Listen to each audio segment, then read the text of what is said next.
Hey guys, ILene Vick here for Teaching Adult Coloring with ILene Vick. It is Thursday, October 5th at 7 p.m. Central Standard Time, and I am live. It is week 40 of 2023, and in my neck of the woods, it is currently 67 degrees with a high of 76 and a low of 62. Welcome, welcome, welcome to my broadcast. I'm here for the next 3 hours for coloring, companionship, chat, friendship, giggles and laughs, unintended or not. Oh my. Welcome to my YouTube peeps who come in and chat with me. That's always fun.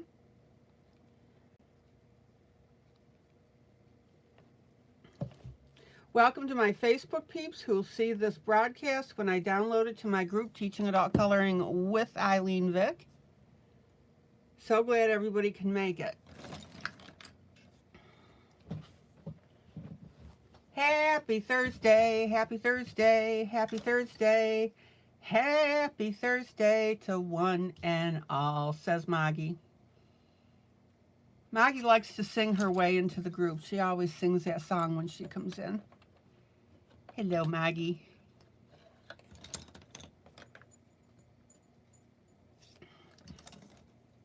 So if you're new to this broadcast, I always do, well, I used to do 3 projects, but I did a poll in my group in Facebook, and everybody said they would prefer 2 so that I could spend more time on each individual piece. So I've got 2 pieces, and the first one is always a duet, which means you guys get this for free.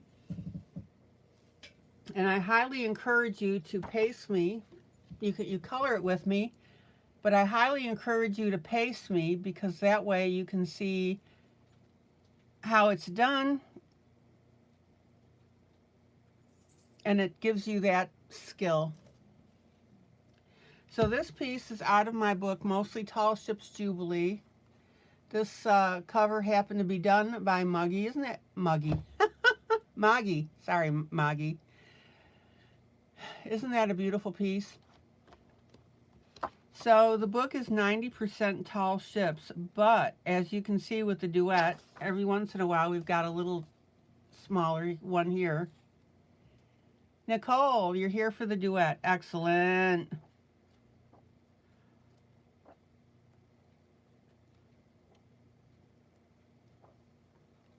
So you can see it's mostly tall ships, but there's 1 or 2 of these. Oh my gosh, I love this one. Isn't that cool? And you know what? You could do a bluish moon on this. I think that would look cool. Sandy, hello. Yeah, some people like to come in just for the duet. That's cool too. All right, Linda. Hello, Linda. Hello, Michelle. Hello, Wally.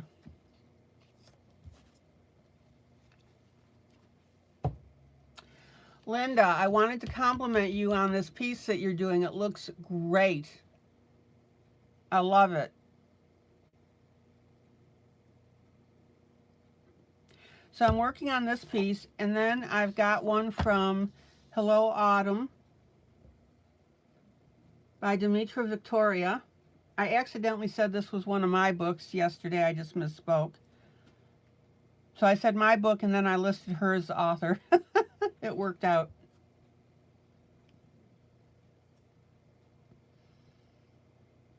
Isn't this beautiful? We've got a little bit of puff paint on here. I don't have too much more to go, and then we can go ahead and do a new one. Yay!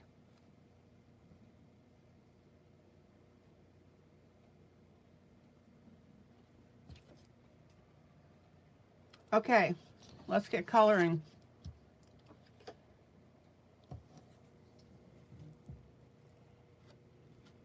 Nicole, good to see ya.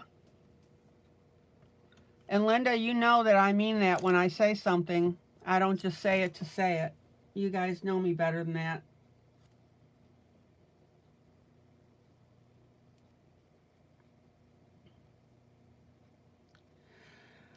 Okay, so I wanted to show you something that I'm doing with my pencils. This is just a little tip. These are the pencils that I'm working on. Most of them are from this coloring. There's a couple in here that are from the other one. But if you have trouble keeping all your pencils together, get a rubber band and just put a rubber band around them, and that way you know that you've got everything you need for when you're working on your project. Okay, let's get coloring. So let me get my rubber band off here. I'll put it on my wrist. And then I've got it. Okay, so last night we were working, now this one, this piece here, we're doing the shading in colors. Not your normal shades in gray. It's just the way this is being done. And we've decided that this one is called Sandy's Villa.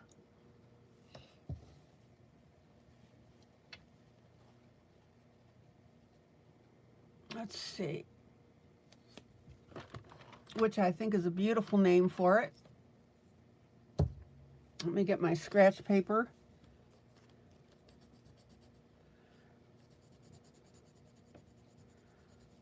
Oh, let's see here.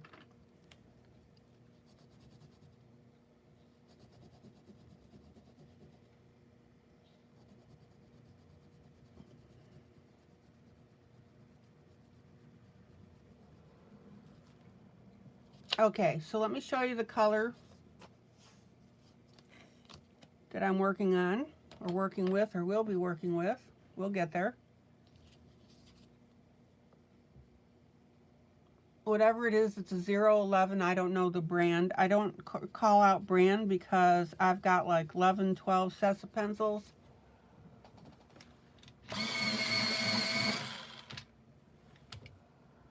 So I swatch it for you. So this is the color that I'm working on. All right. And I'm going to put this color on this darker gray. So let's go ahead and start that. I'm up near the top here of the villa.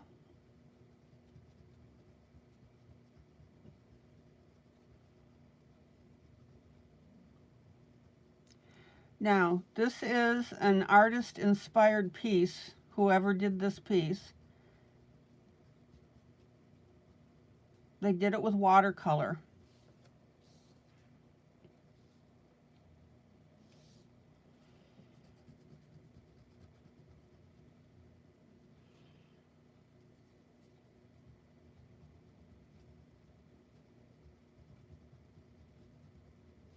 So I hope everybody's having a decent day.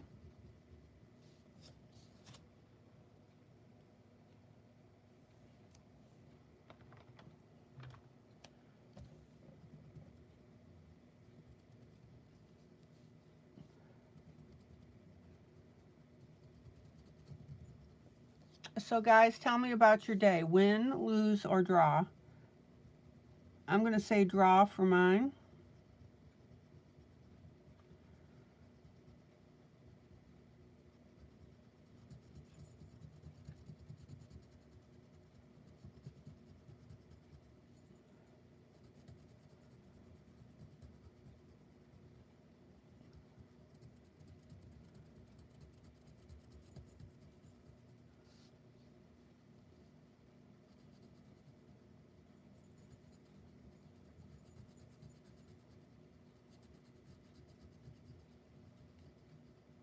Oh, how pretty is this? Maggie says draw.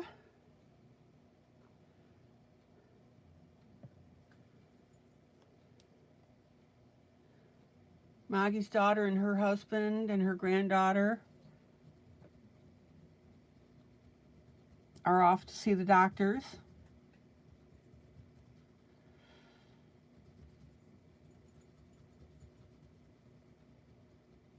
Maggie, remind me, where did they travel to?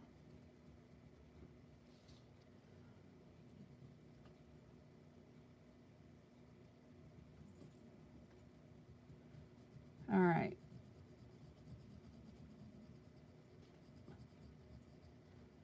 Check out how cool this is looking. Linda says draw, but she's been fighting a sinus headache. Oh.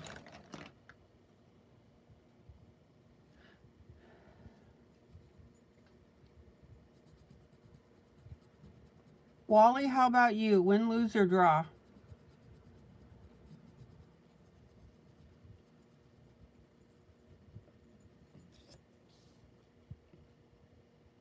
Houston, thank you.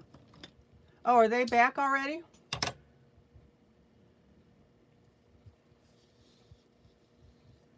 I'm assuming that they are.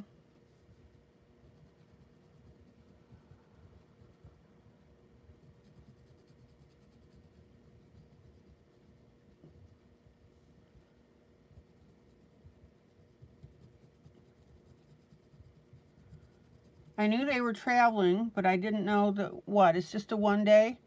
And he was really pleased how strong she is, needs to work on building her calf muscles. Okay.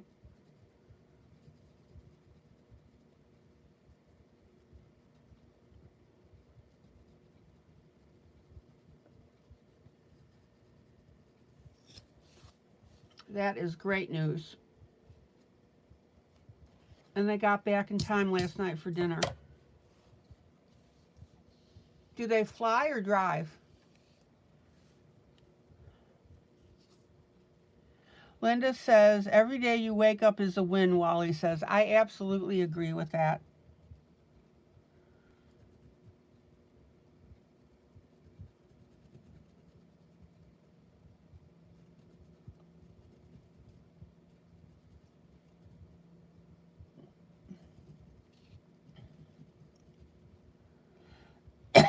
Excuse me. Okay. Oh, they drive.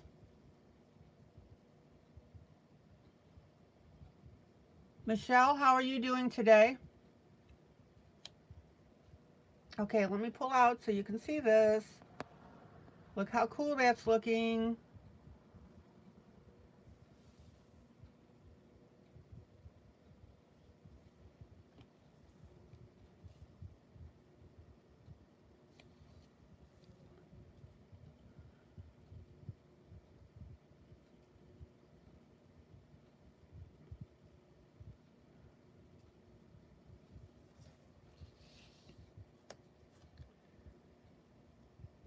Maggie, how long of a drive is it?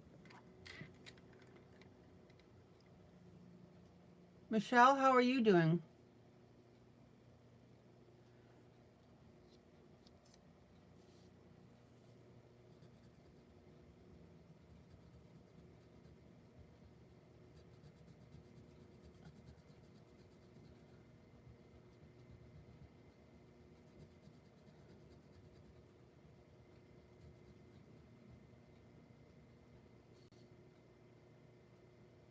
And she saw some trains today. Good.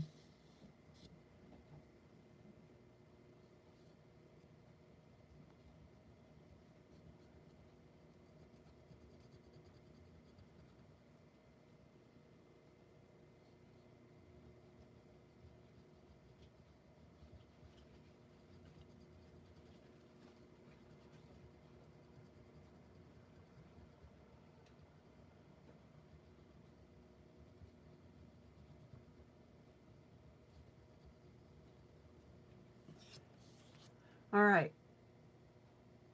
Check out how in some of this shading now, we're spot coloring in this brown. It's a goldish brown.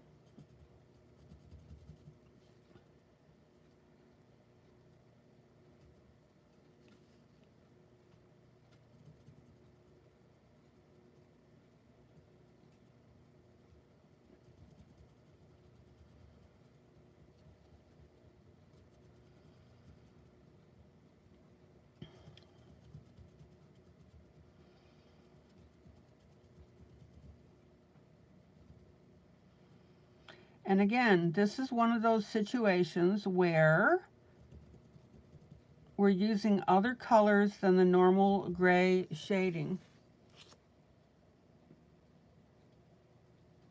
And I want you to think about that. Put a little bit right there. So that when you run into another project, instead of using your normal shading, you use this type of shading. That's why I'm exposing you to this.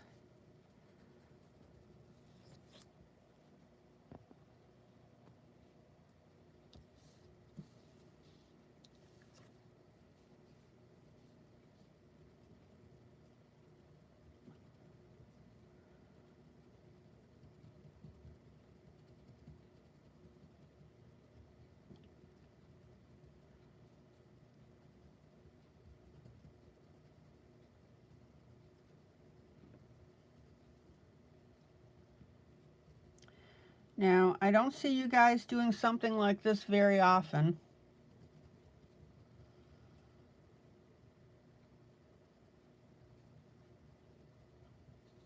So I just want to plant this idea.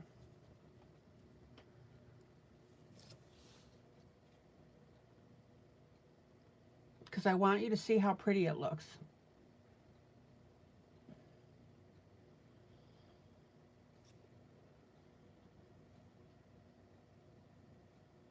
All right, I'm going to slide over to the left because I missed a tree or a bush, whatever you want to call these.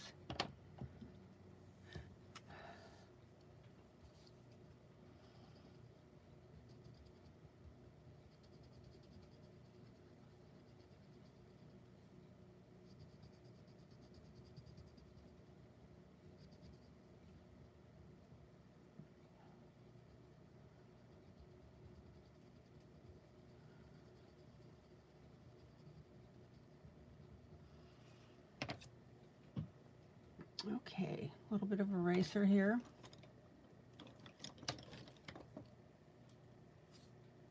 And if you're new to this broadcast, if you're new to this broadcast, please say hello. We don't bite.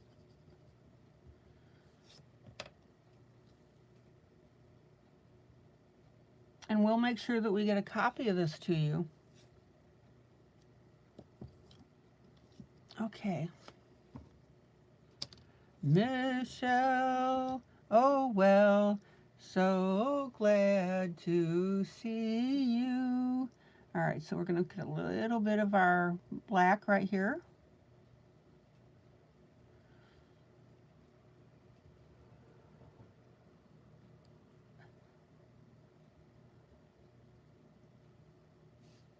All right. And then back to our shading.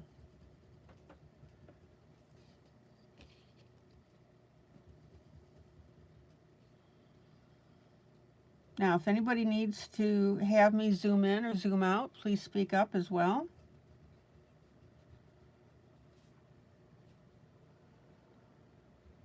Always glad to do that.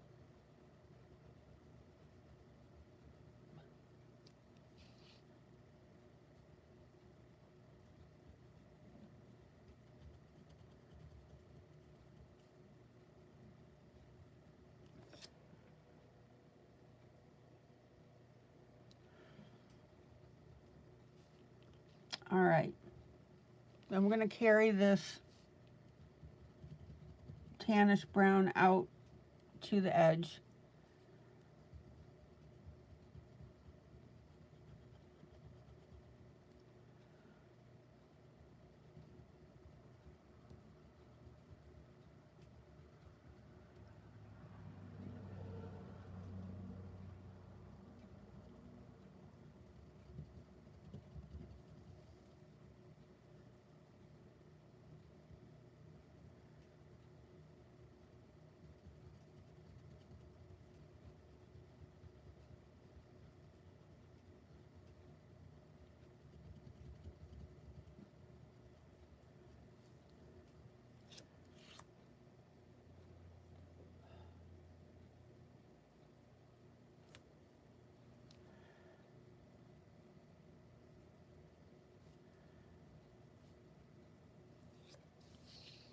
Okay.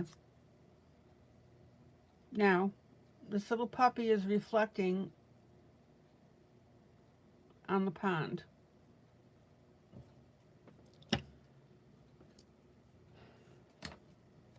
Let me sharpen.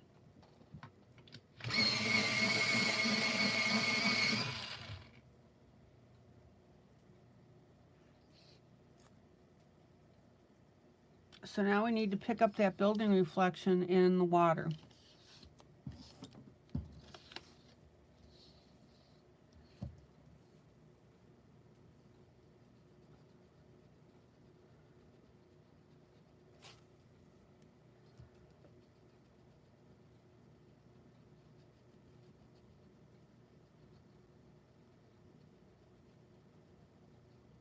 Now when you're coloring something, some of the coloring books don't have this detail, for example, where they will show the reflection in the water.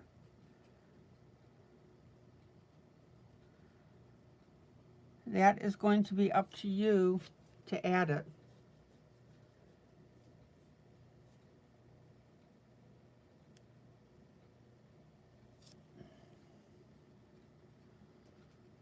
And this is where your coloring is going to be a step above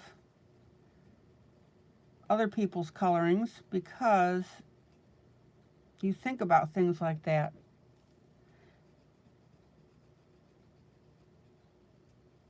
You always, when you're coloring, you want to think, what can I do to make my piece unique?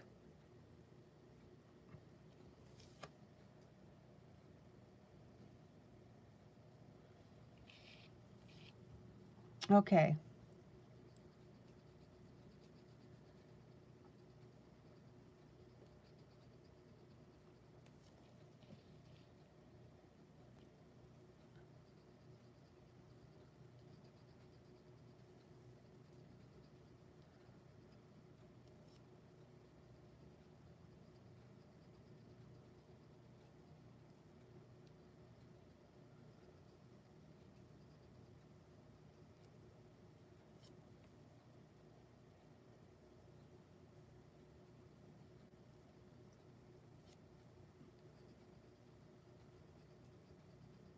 And I'll pull out in a second so you can see how this is looking.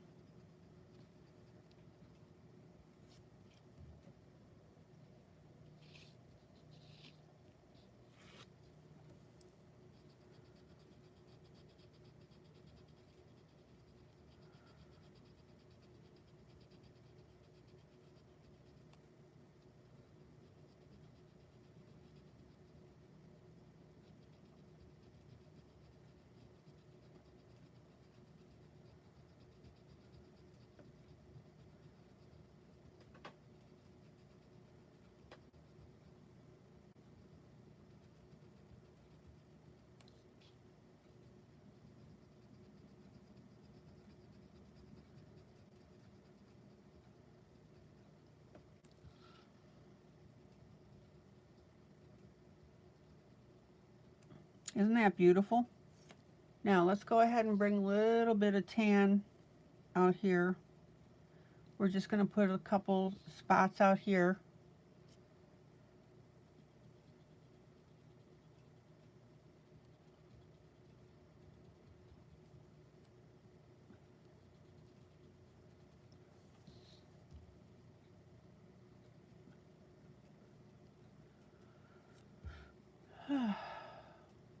Let's see. Yeah. All right. Let me pull out. Does that not look neat or what? Do you like it? All right, let me grab some water.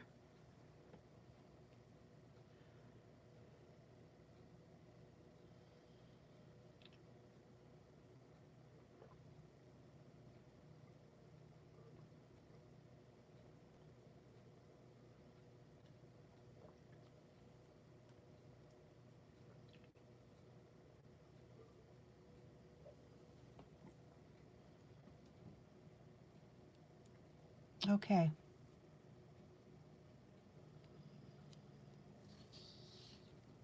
Now we've got some areas right here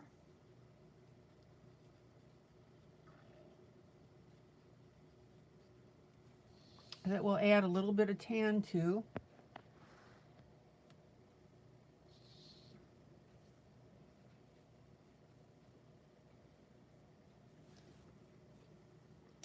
And that's going to give us a sandy beach. Not a beach, but, well, we can pretend that there's a little bit of beach there.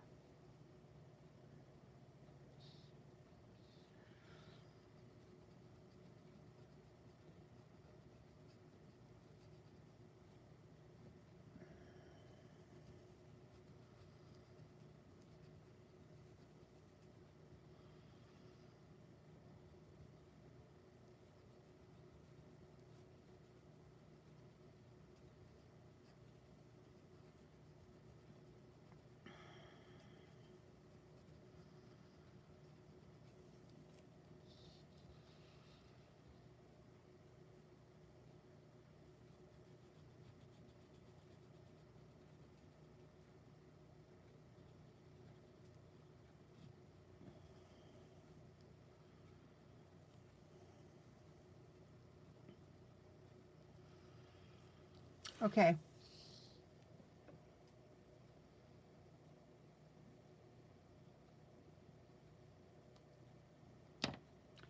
Now let me pull out again just so that you can see that. Questions, comments?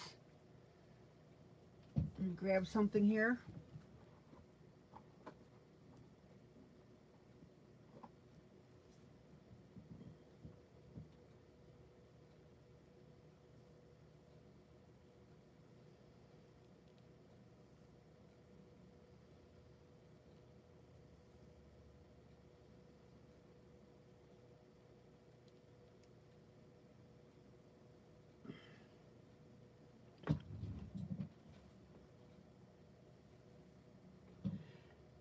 And while I'm doing that, it gives you guys a few minutes to catch up.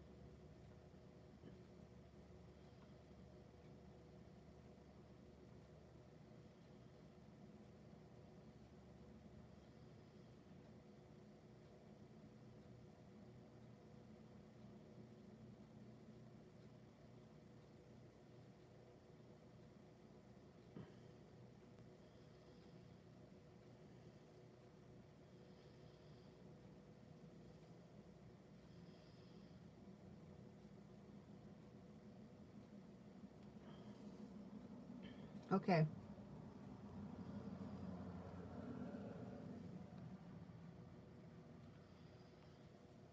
Are you guys feeling peaceful tonight by sitting here coloring with me?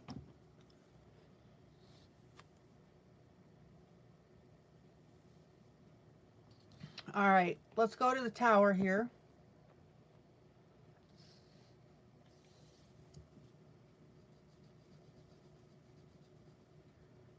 Just relax, don't think about anything else. Just listen to my soothing voice.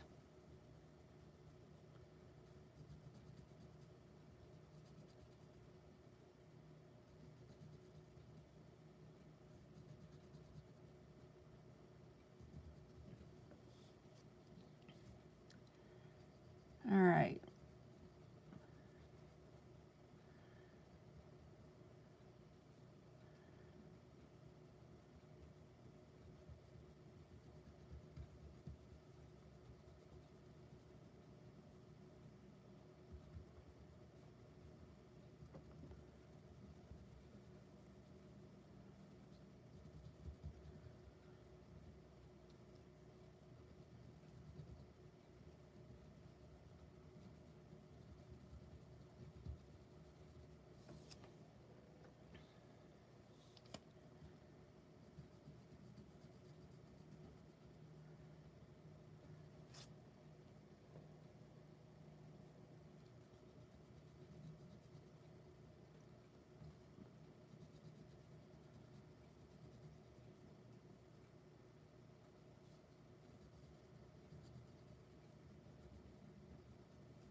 Check it out.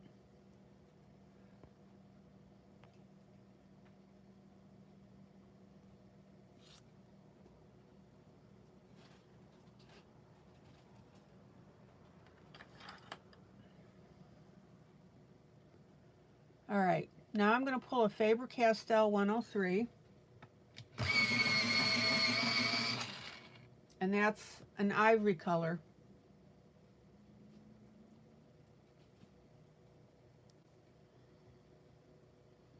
And right now, if you look at your piece,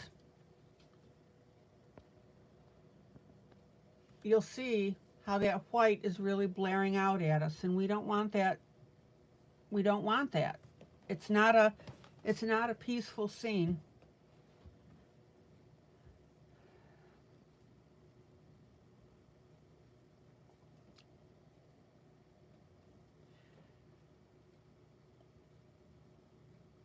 And again, this is why I'm having you color this with me, because I want you to see that. A lot of people, again, would look at that white and say, hey, you know, that looks cool. But it doesn't merge in with all the nice colors and the peacefulness of the scene.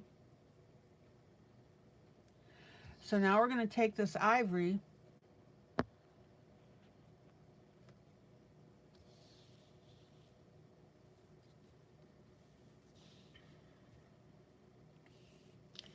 and start coloring this up.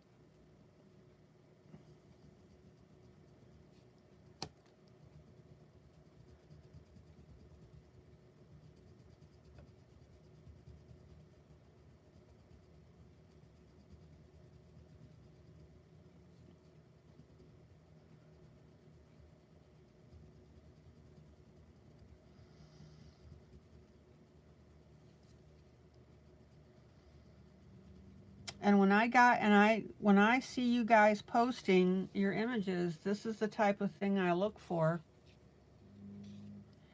in your colorings.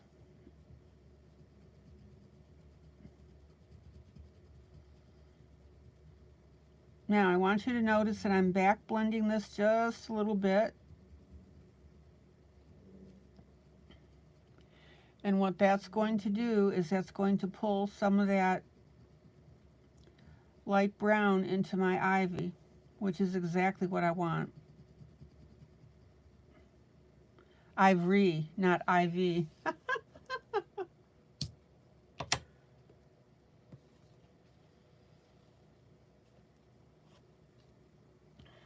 Okay. Now, I want you to look at the difference. Look at the difference on this area that I just colored right here and this spot here, which is not colored yet. Can you guys see that on camera?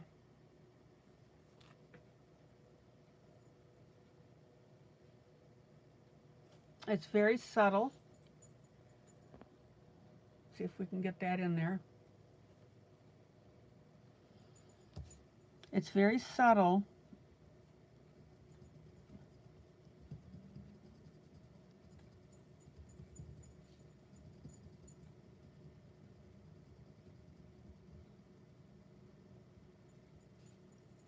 And it makes a difference.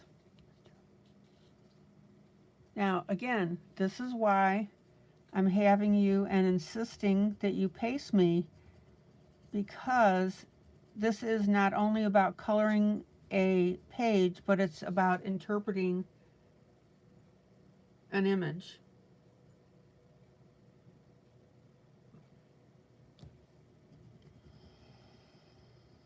And I'm working on breaking you guys out of your habits of doing pretty much the same thing on your images.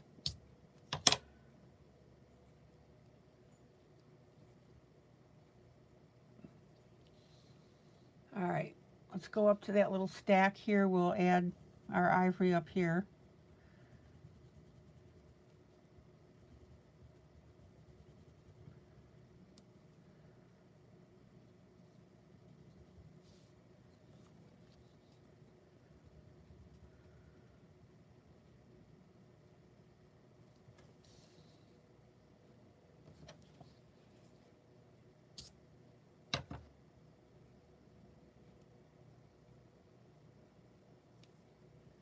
I'm going to pop over here to the right just a little bit at the base of our bell tower. Get that.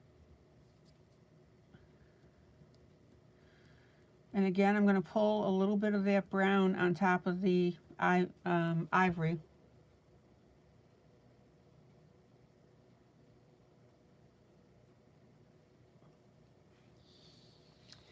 The only way that you guys are going to grow in your coloring is if you look at projects like this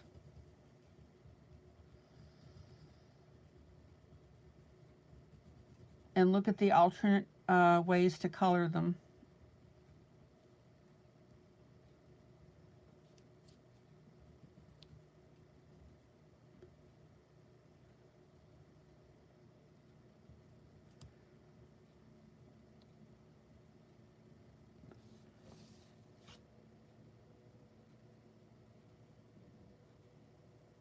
Come on, let's get focused here. There we go. Now again, if I need to pull out, let me know. So now I'm on our beach here.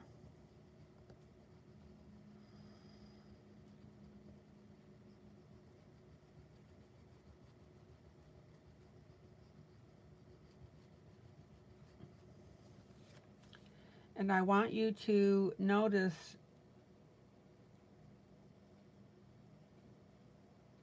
how I'm taking my pencil, and not only am I doing my lighter spots, but I'm also going over that light brown that I put on there.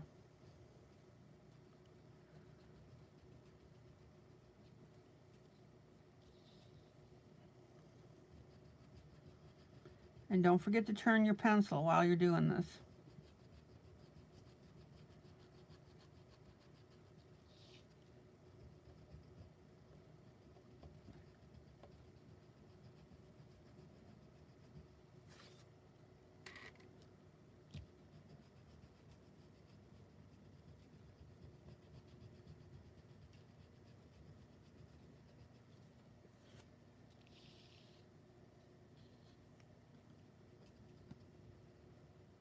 Now I'm avoiding our darker areas where we put that gray and green.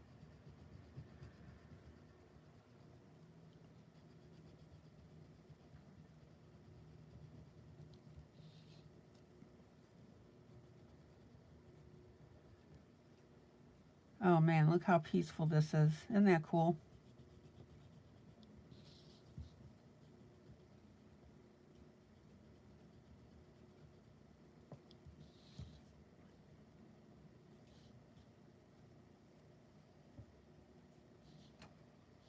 Oops, hold on.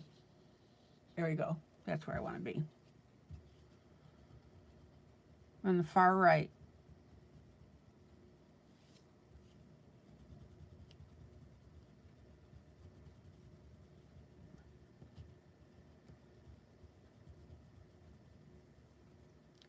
And again, I'm letting my pencil drift over that brown.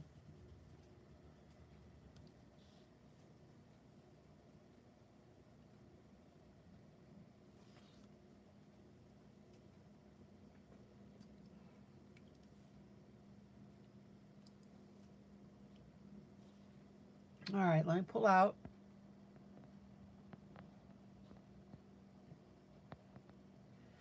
I don't know, if my voice is that calming, you guys might start falling asleep.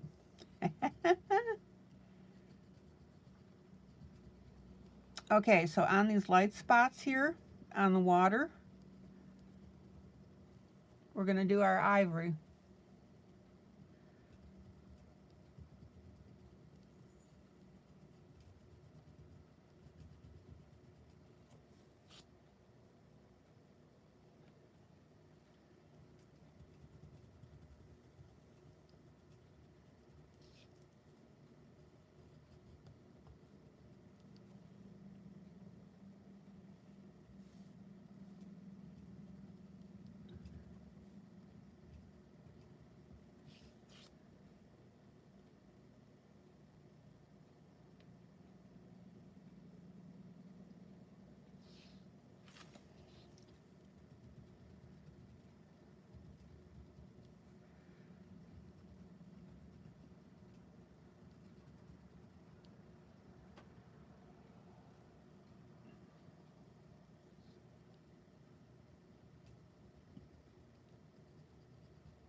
Nicole, how are you doing with your pencil selection?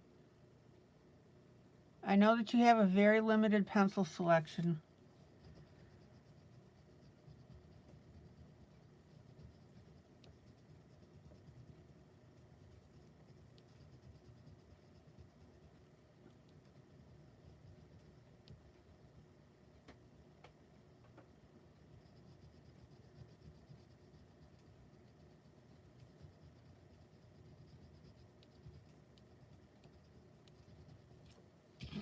Okay, let me pull out.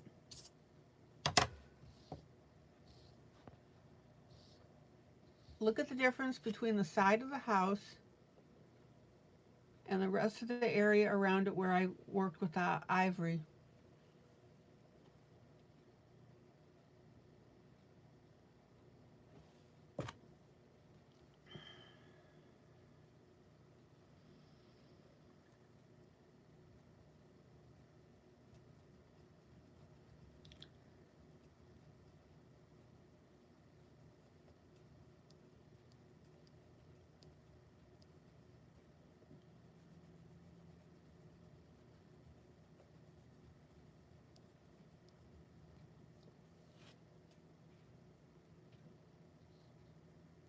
All right. Let me grab some more water.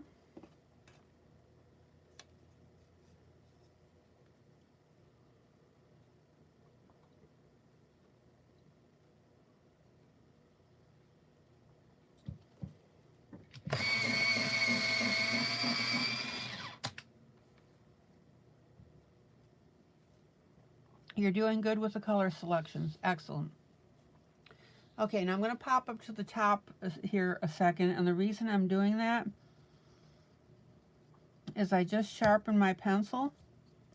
So whenever I do that and I have small areas like this, I go ahead and do those.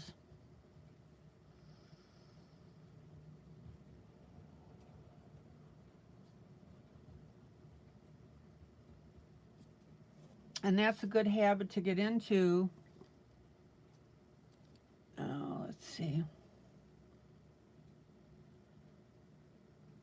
That's a good habit to get into because it minimizes the amount of times that you have to sharpen your pencils. So when I sharpen, I look for small areas that can use that color. So that's a little tip for you.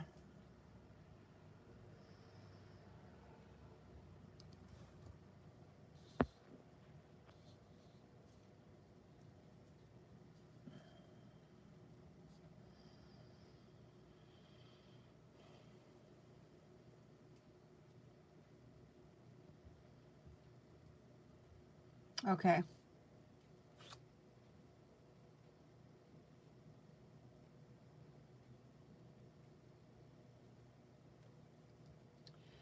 So now I'm going to move down. Put some ivory at the base of this tree. I'll take care of the roof in a minute.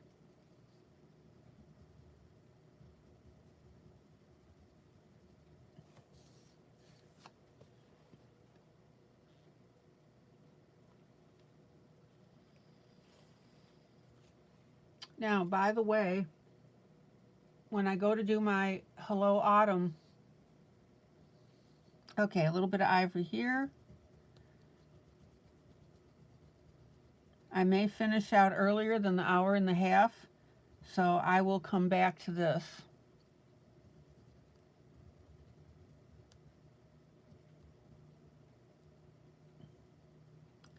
So Nicole, if I do that, you can just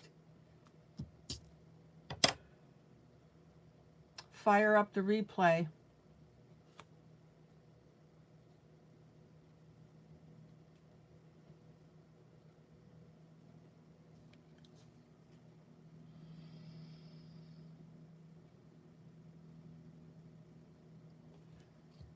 And watch it.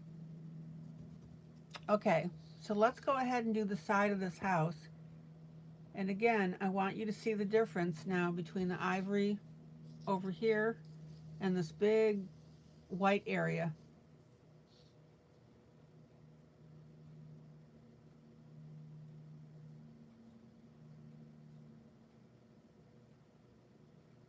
Oh, you'll stay and watch? Okay. I'm not 100% sure that I'm going to be coming back to this, but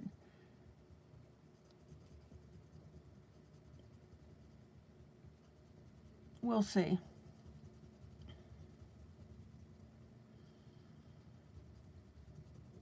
But that's lovely that you're going to stay.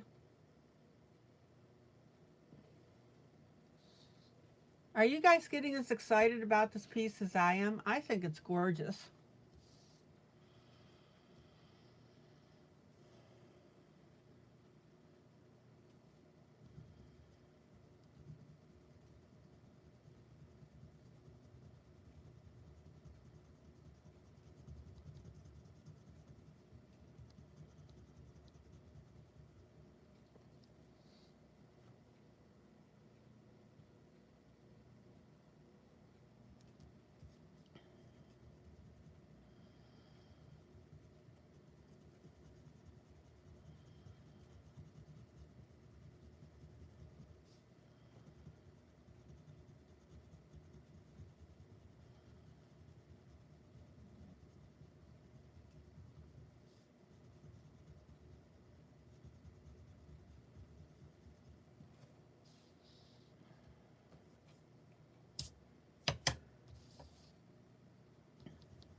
I think Sandy's villa is turning out beautifully.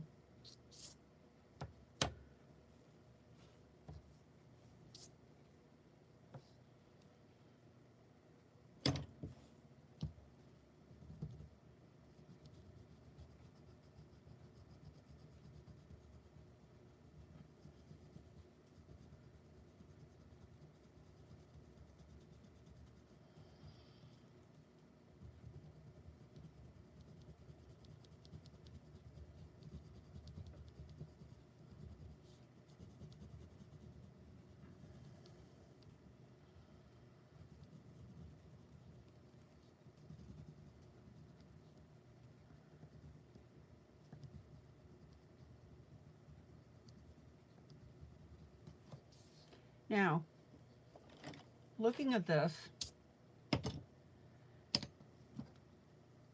me color this in a little more. You can really see the difference now, how putting in this ivory has calmed down the entire scene. Look at the color, look at the flowers here, which are still that white.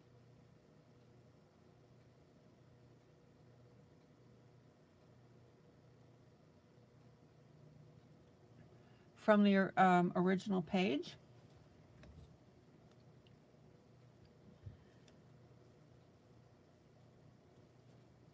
And this whole piece here now is just taking on that, what's the word I want? It exudes villa. It exudes calmness. It exudes simplicity.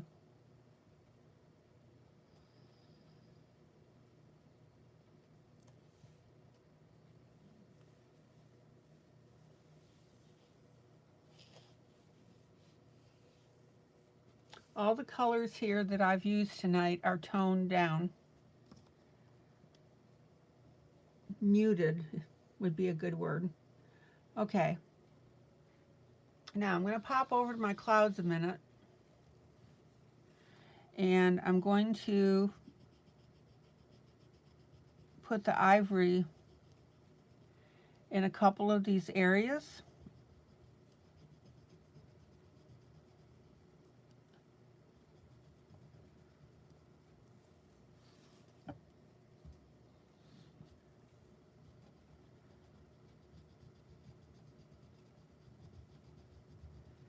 And I'm doing this because I have my ivory pencil in my hand.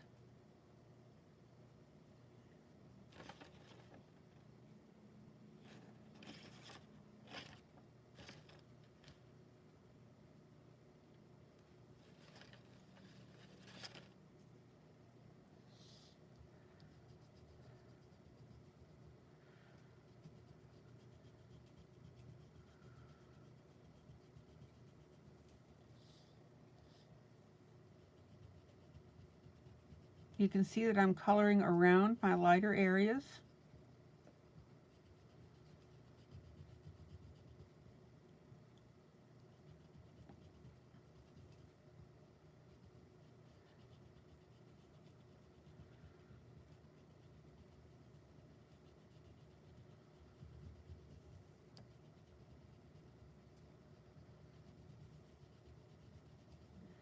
Let me ask you guys this question. In your lifetime, have you seen this kind of painting?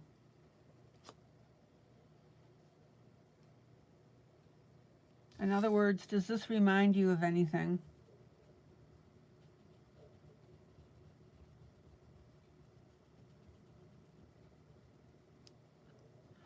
Blossom, hello.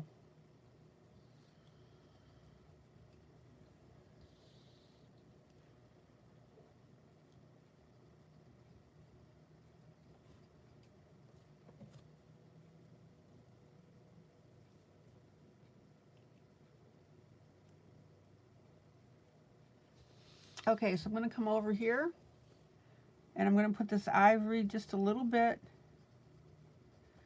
over here near some of the greenery.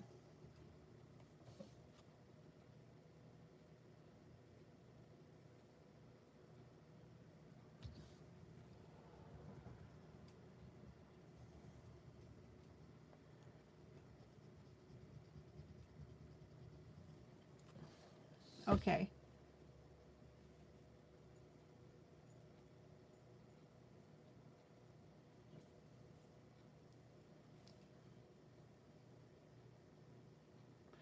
Now, one thing I want you to notice here is that when I put the ivory on top of this shaded gray to do these flowers, it changed the color. And that's another aspect of grayscale that you need to be aware of.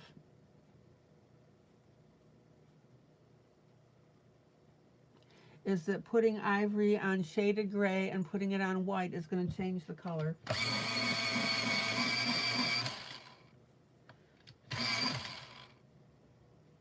And I'm about to demonstrate that.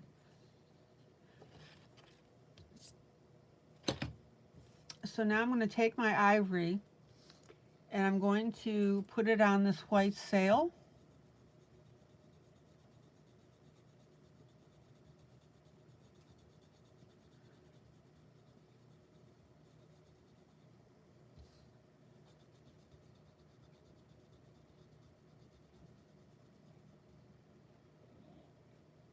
And because I'm putting the ivory on white instead of on the shaded gray, it changes the color.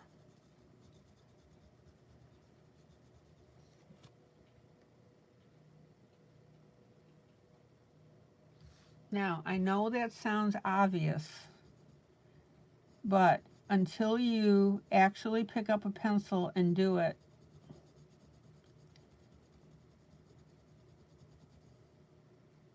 you're not going to appreciate the difference.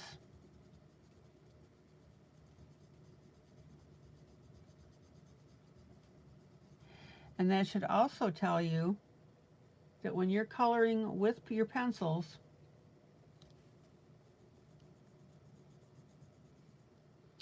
that you can shade in different colors based on what you're coloring on top of.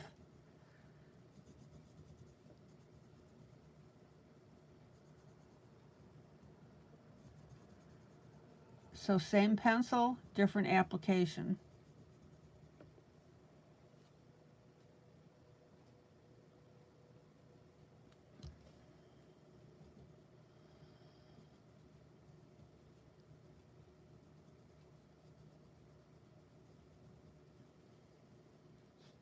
All right. And let's go ahead and tone down this white on our sailboat with the ivory.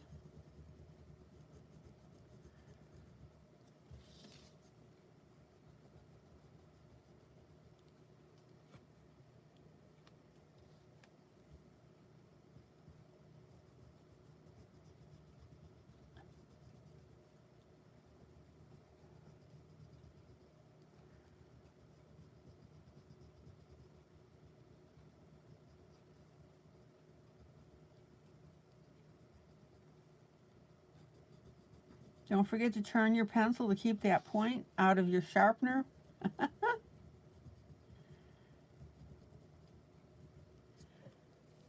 And look how pretty that looks.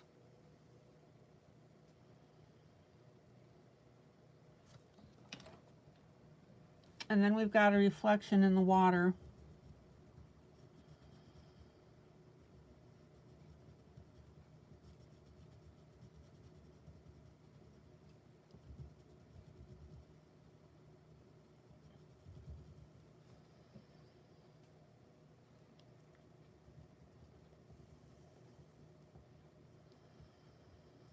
All right, let's pull out and take a look. See how that's calmed down that white and just merged it into the whole picture here. And notice that this ivory here is lighter than this ivory that I put on the clouds.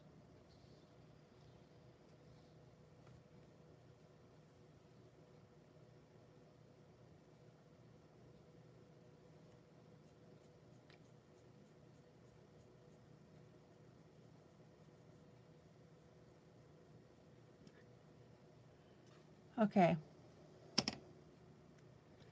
Let's finish up this water area.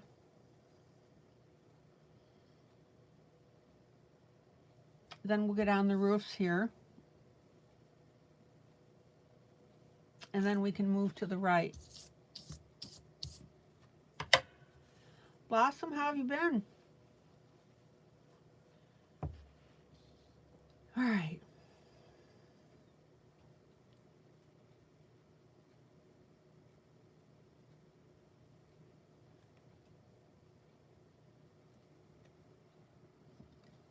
Now, the last time we did this water, we used the same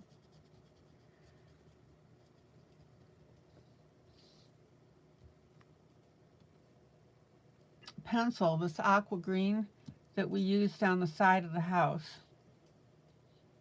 And that's by design, because that's going to, think of it this way, is that the watercolors are reflecting up into the house, and that's why you're seeing some of these colors over here. It just pulls everything together beautifully.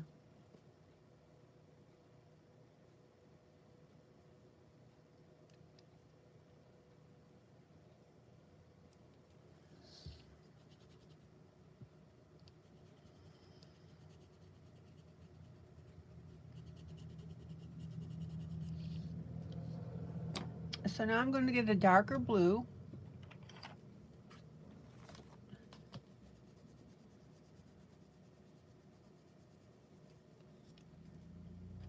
Let's see.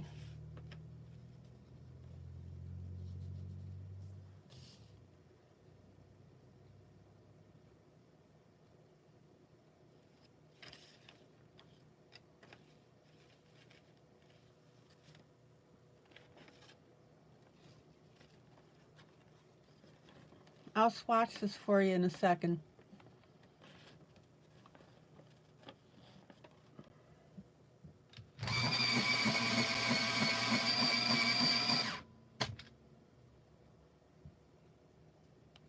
You've been okay, having some issues with the joints in your hands and wrists, so I'm taking it easy, watching and enjoying the stream. I'm delighted that you're here, Blossom. That's great.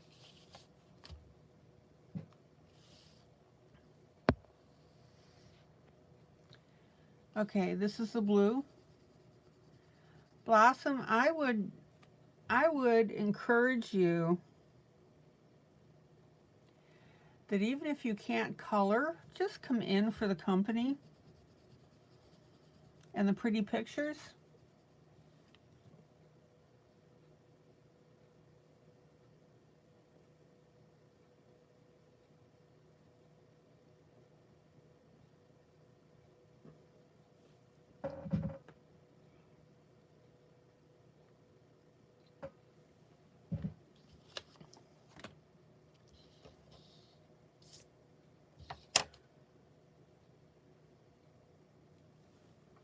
Okay, now we're going to start filling in our area on our water.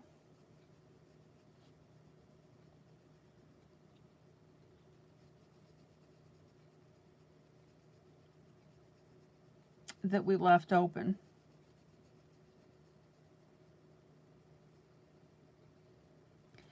Now, what you're going to do is you take your blue, we're going to put our blue in, but we're also going to take that blue and go over that aqua that we put in earlier.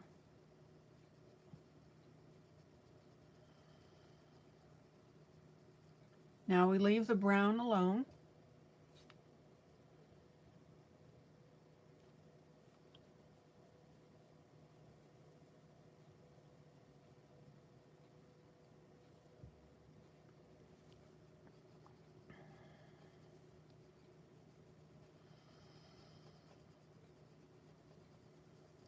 See how I'm going right over that aqua color?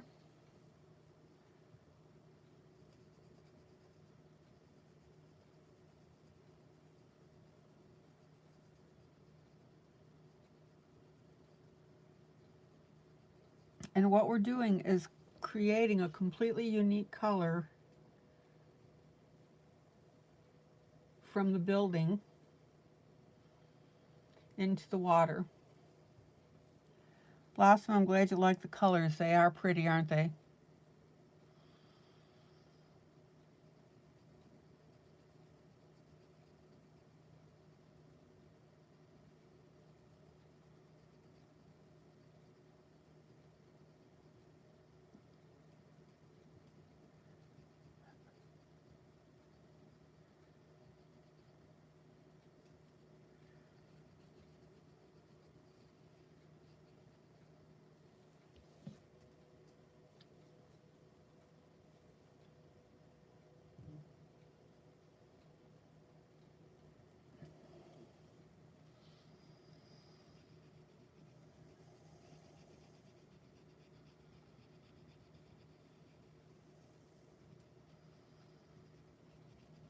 So leave your brown alone and leave your ivory alone.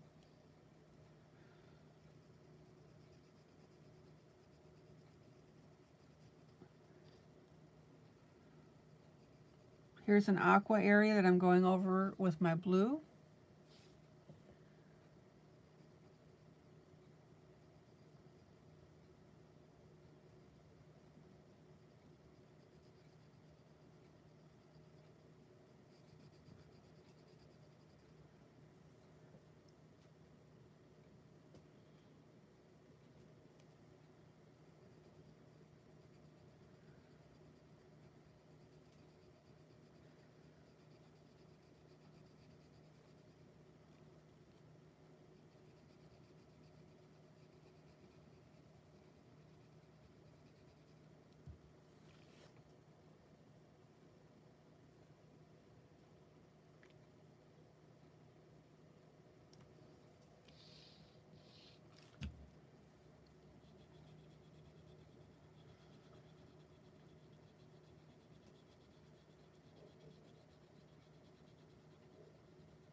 Let me go back with my ivory.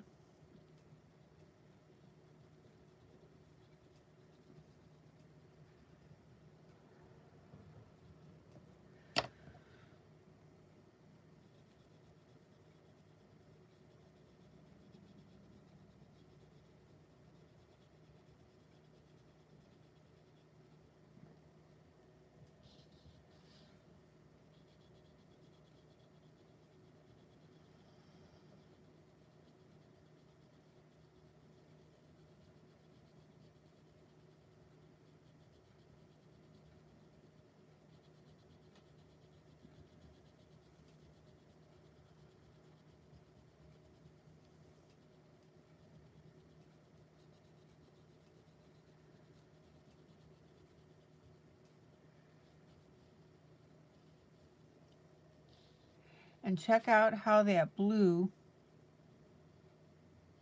over the aqua is really bringing everything together.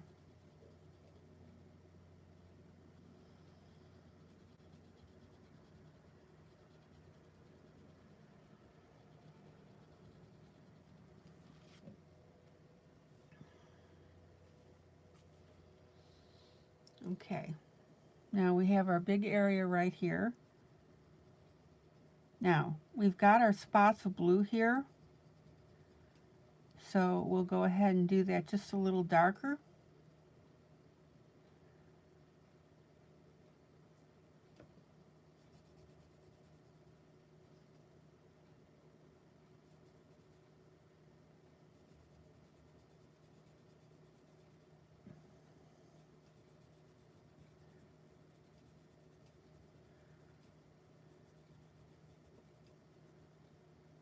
So I've got this big aqua spot here, and then I'm going to come back and go with lightly with my same blue over that aqua. So in other words, I colored in my darker blue areas, and now I'm coming back and tinting the whole thing.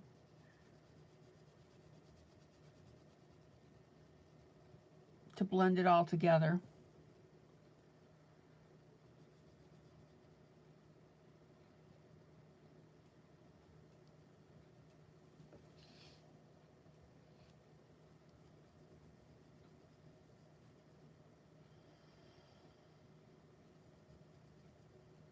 See the technique here? Color in your darker blue, but then go back over your aqua with your overall blue, a lighter touch.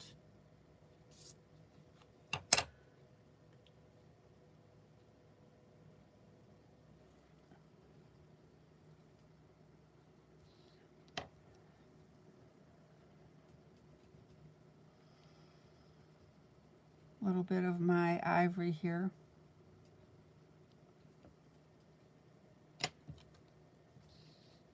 And then we've got a little wiggle of blue right in here.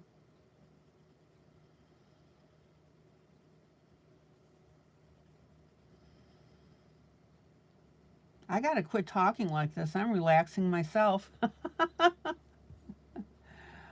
Oh my gosh.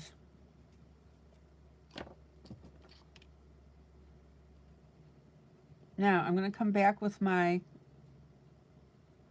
lighter blue and just pop in a little bit of that.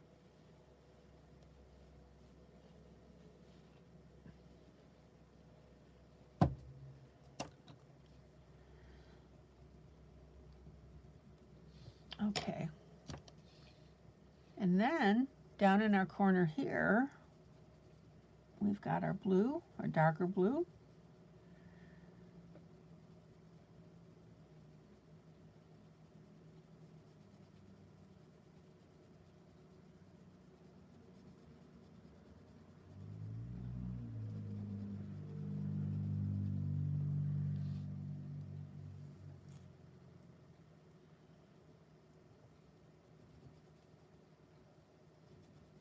So if all of a sudden you hear a thunk, oh.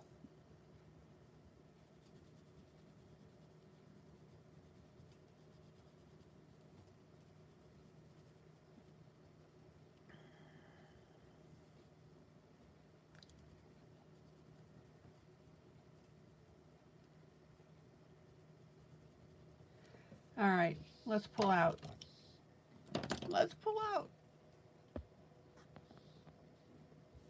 Isn't that beautiful? Now, we've always talked about blending, right? Gee, just a little bit, ILene. But this is not that type of coloring.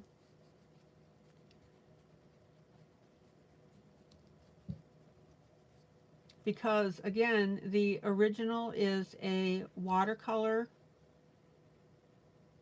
piece.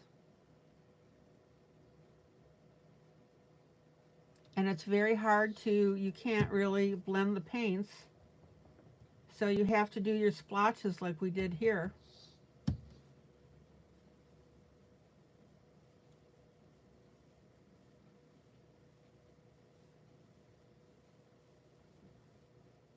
And again, that's why I'm absolutely delighted that Sandy picked this picture, because it's such a great example.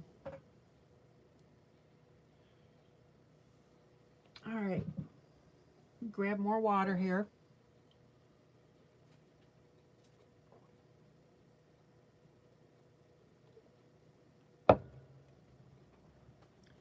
Hold on, let me fill my cup up here from my water jug. I really wish I had water up in my upstairs in my studio.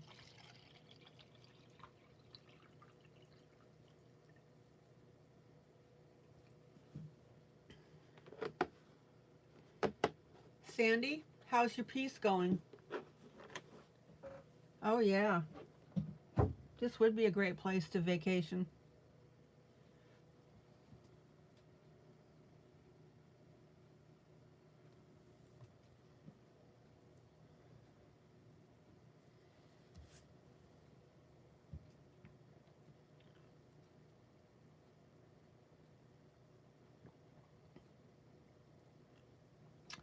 We're calling this Villa Sandy. It's named after her. Are you learning something, guys? Okay. Now, get yourself a dark brown.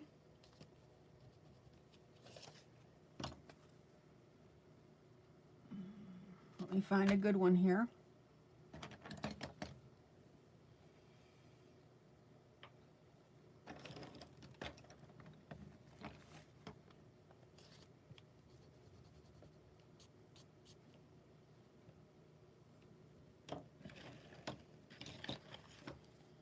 Now, when you pick your brown, make sure it's an obvious brown. And by that, I mean, don't go so dark that you can't see that it's a brown.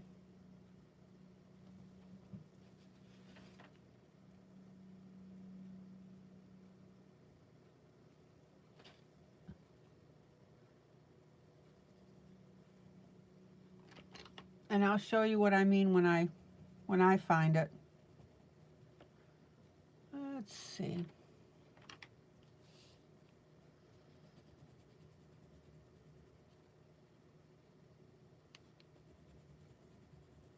Okay, there's a good one.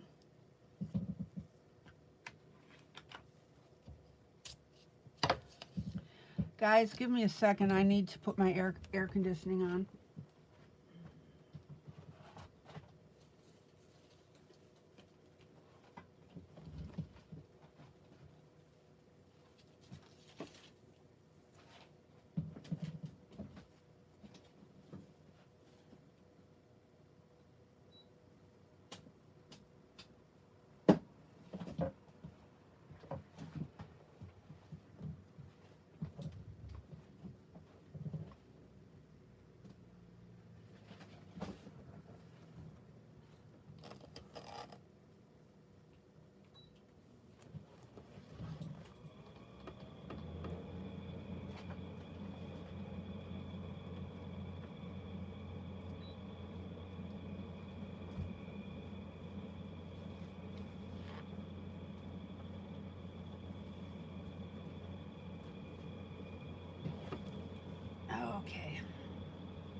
All right. Thank you for your patience. All right, so this is the brown that I'm using. Now this is what I mean. You can get too dark of a brown. Come on.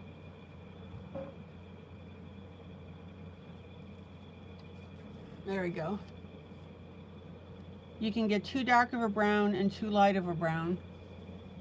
This is the brown that you want.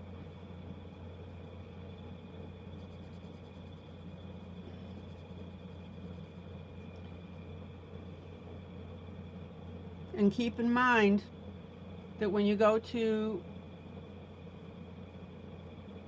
put it on your coloring, that since we're putting it on a dark spot, it's going to darken that brown a little bit.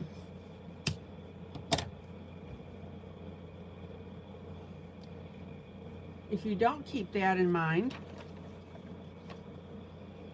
you're going to end up with a different color than what you intended. It's just something that you always need to keep in mind with grayscale.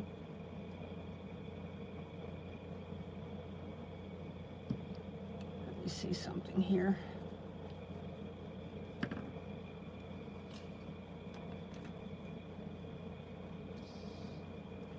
Okay. So now what we're going to be doing is we're going to outline the roof.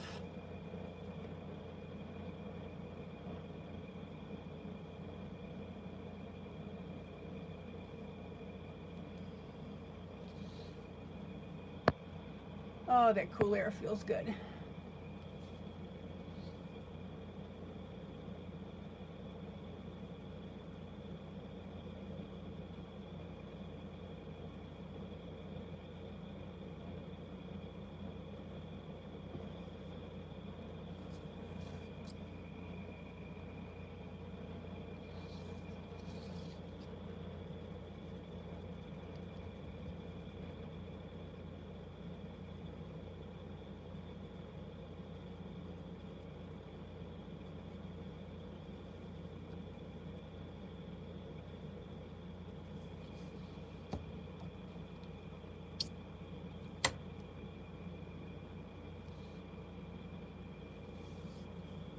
Now,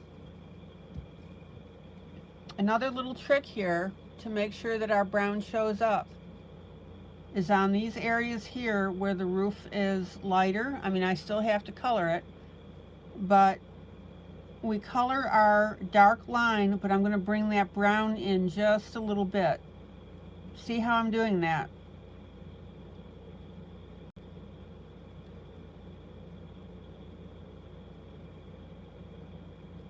I want that brown to show.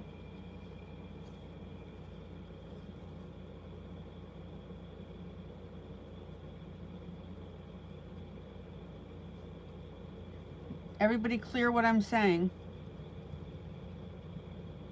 So I'm coloring my line, but I'm also paralleling it in by bringing it in a little bit.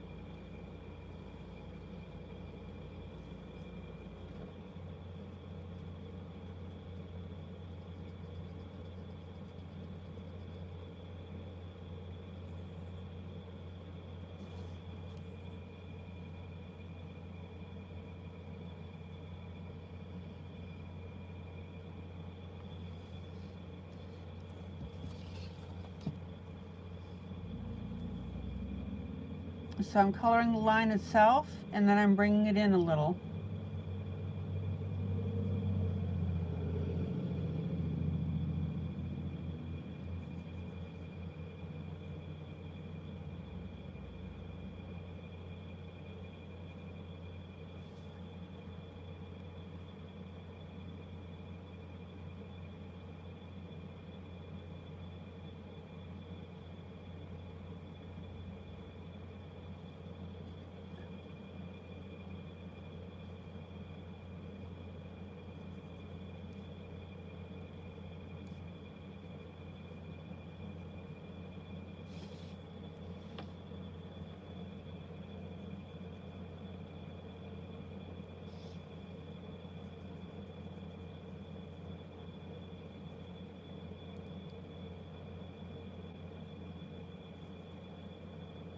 Okay, Now, using this same brown, we're going to go up to our tower.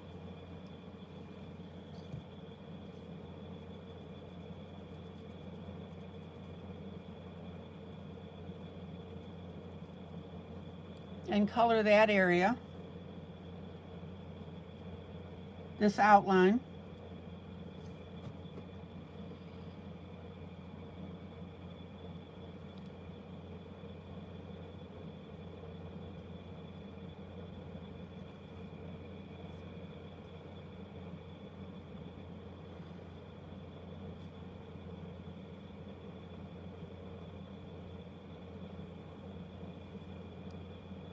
And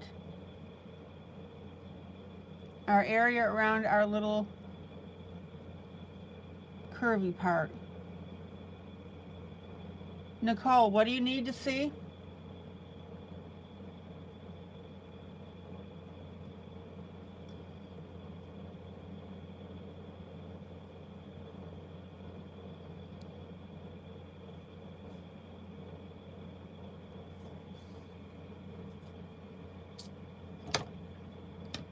Okay.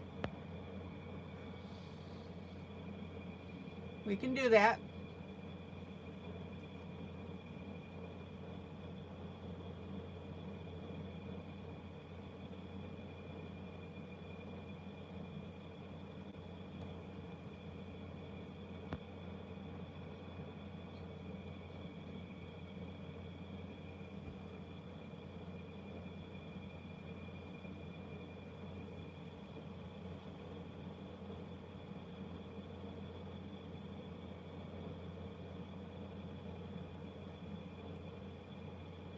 Am I close enough, and are you seeing what you need to see?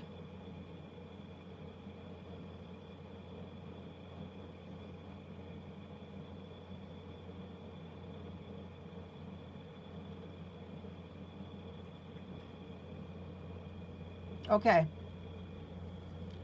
Now, take a little bit of your darker brown, and we're going to go around these flowers here.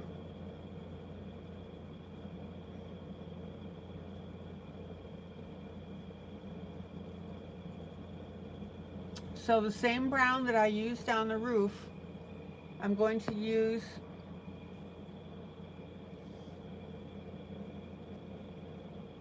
to shade and shadow.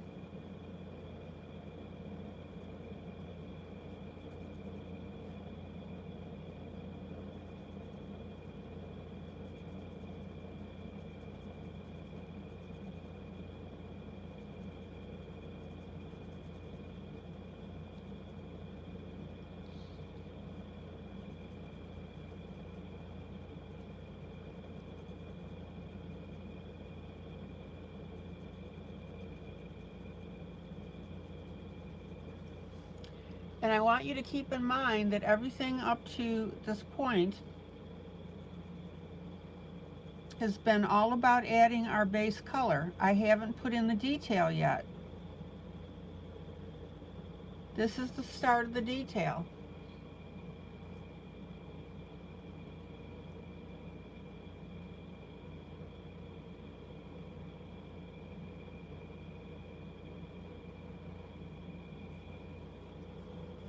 Finger blend.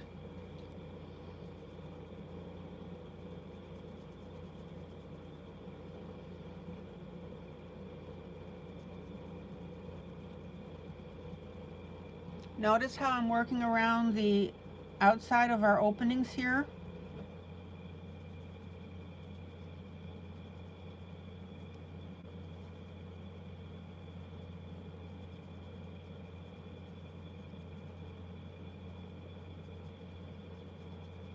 And notice how I'm streaking that a little bit just to add a little personality to the side of this.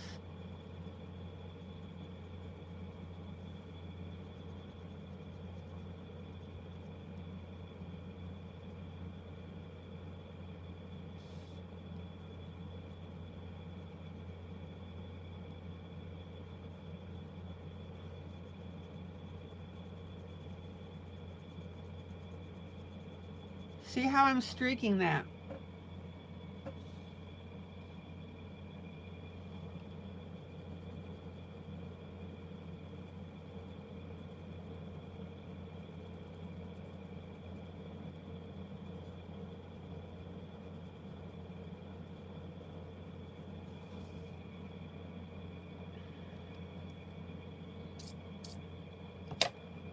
And I'm going to slide over here, do the same type of thing.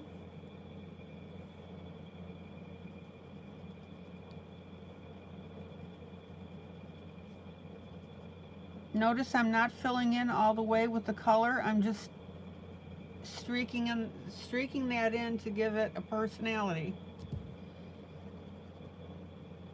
Put a little brown right there.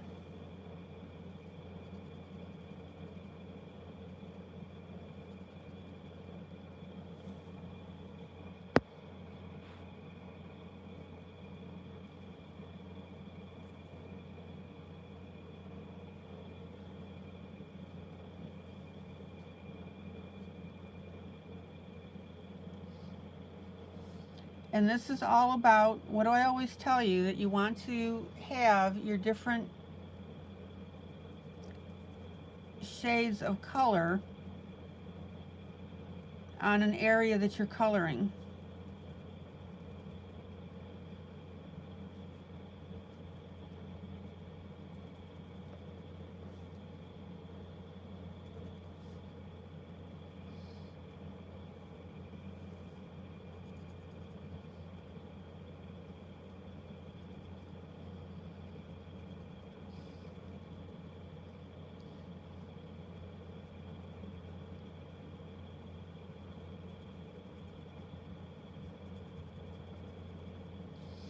All right, let me pull out.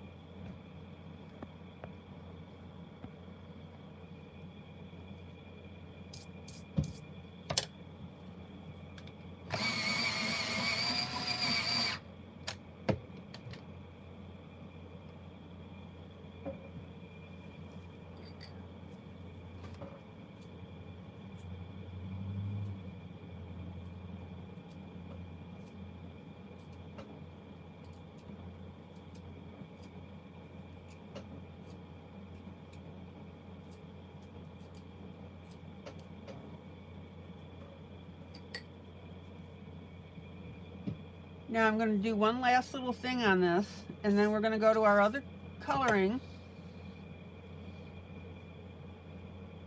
Everybody see that added extra brown here, our streaks on here?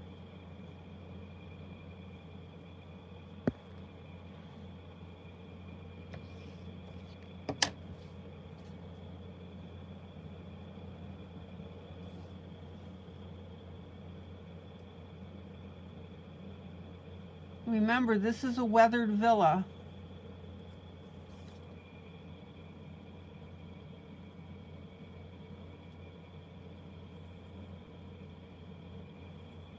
Okay.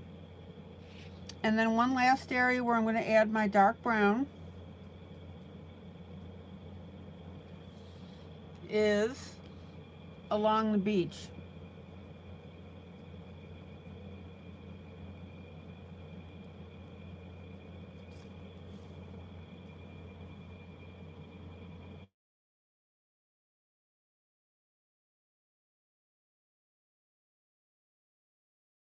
Your piece that you've colored.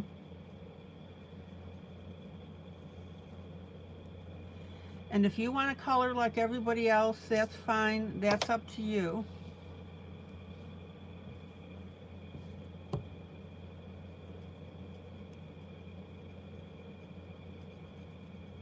But I don't want to color like everybody else.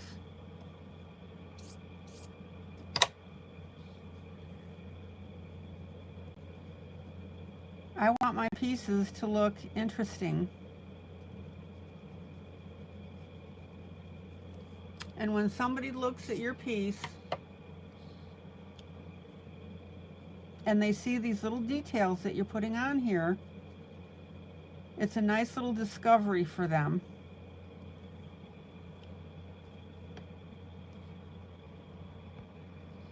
All right, check out our beach with that darker line along the bottom. Well, I should say the front. See it right here?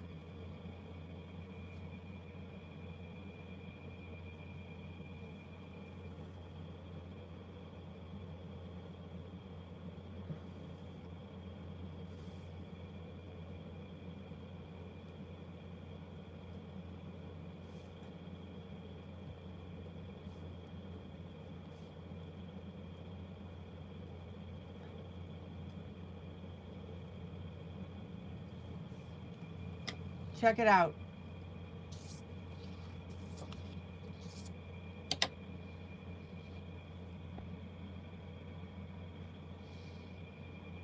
If that isn't lovely, I don't know what is.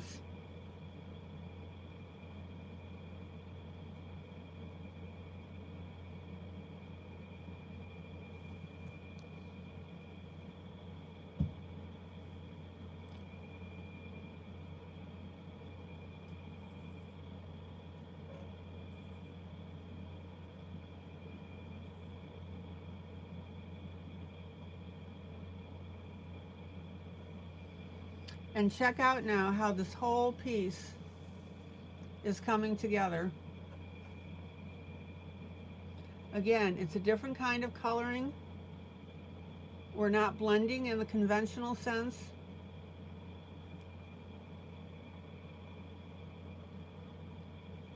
And Villa Sandy is coming out beautifully.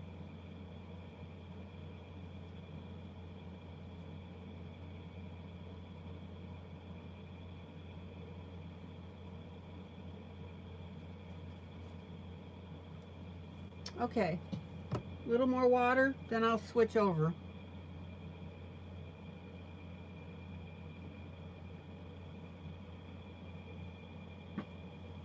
Would you believe that we've been an hour and a half doing this?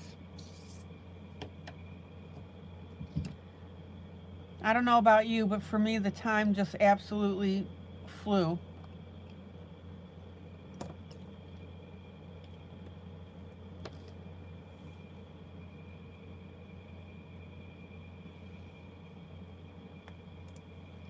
Now, again, my little hack for my pencils is to use my rubber band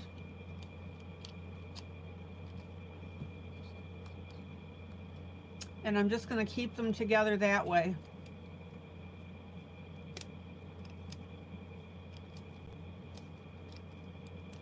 Don't get too tight with your rubber band, just enough to keep everything together. Okay, so there's my bundle.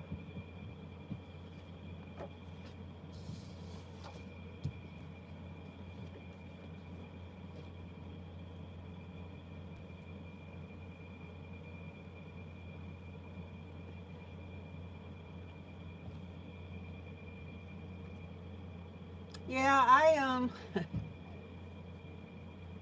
I was putting mine in a cup and I ended up putting other things in the same cup. So this works out better for me.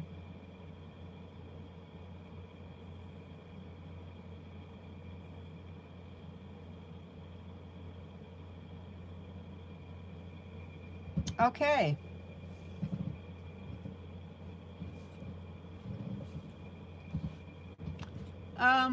Blossom, didn't you have a question for me at one time about how long the paint takes to dry?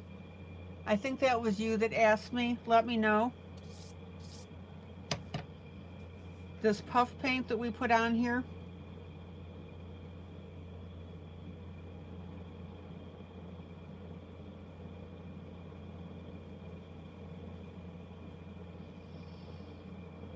That was your question. Okay. I don't know why I said overnight, because that wasn't it at all.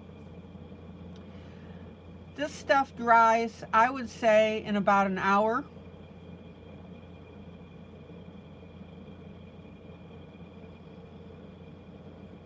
And I'm sorry I misled you. I don't know what I was thinking.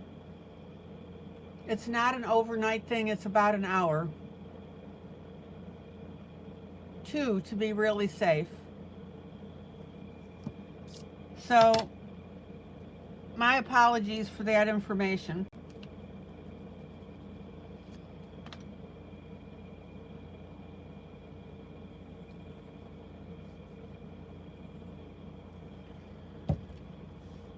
Sorry about that.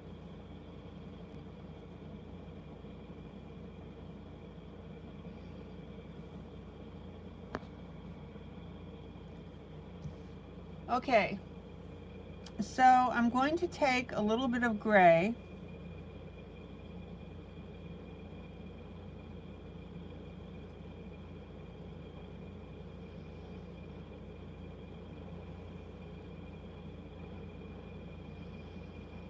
And I'm going to add some shading to these pants. Well, I don't want to discourage anybody from using a craft.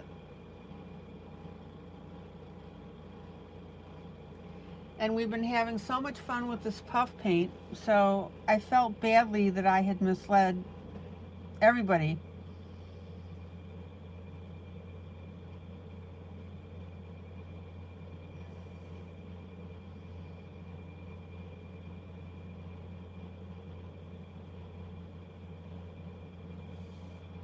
Okay, so we need to add a little bit of definition and shading to our pants.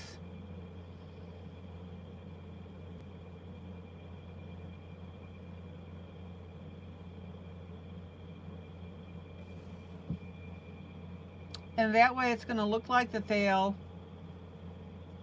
pop out of the page.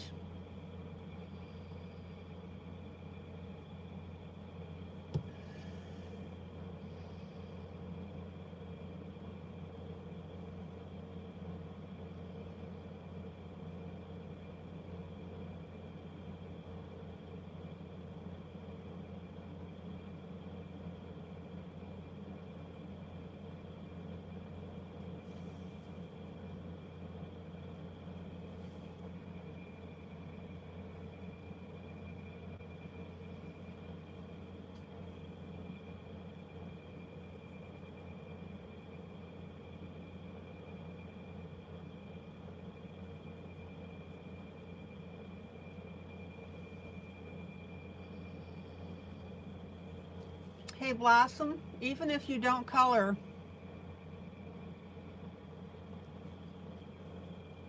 I would encourage you, come into the group and be my conversation person.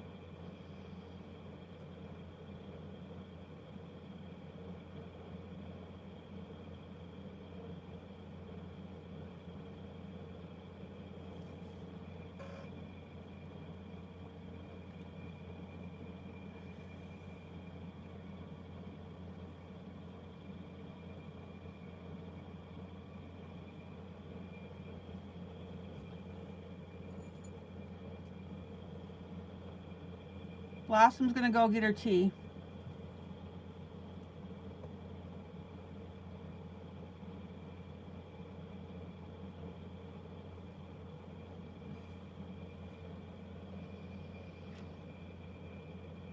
Oh, Blossom, I love it when you chat.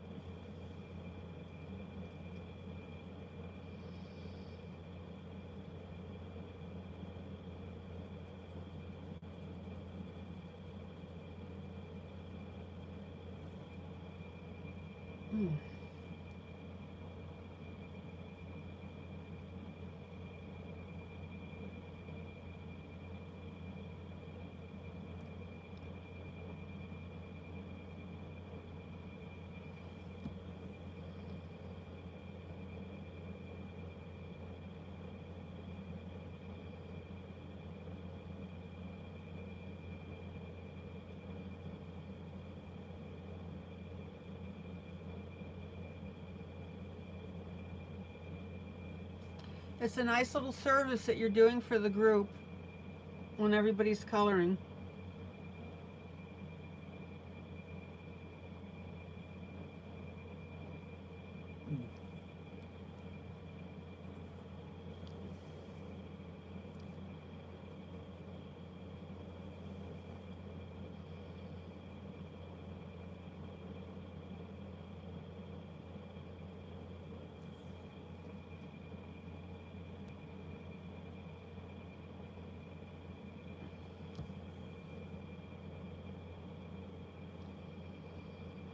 So Blossom, if you're looking for a place that you can chat away, you have found it.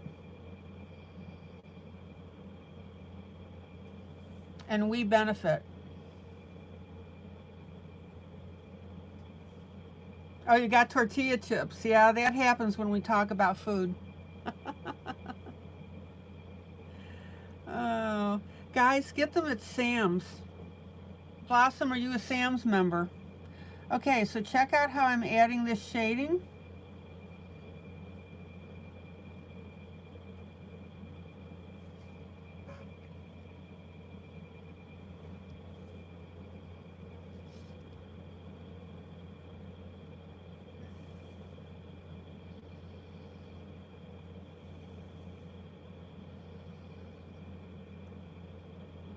Oh, it's a wonderful snack. I snack on them all the time.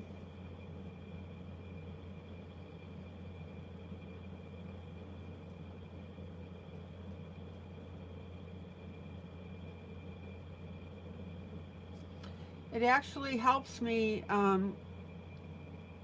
keeps me from eating other things I shouldn't be. Vicky likes them too.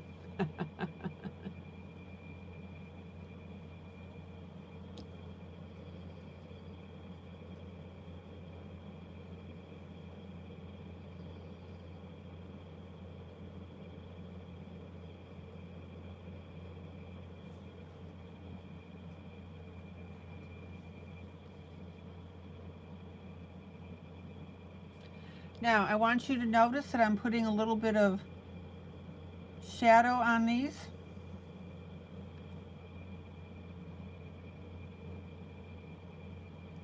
We want to make this look rounded.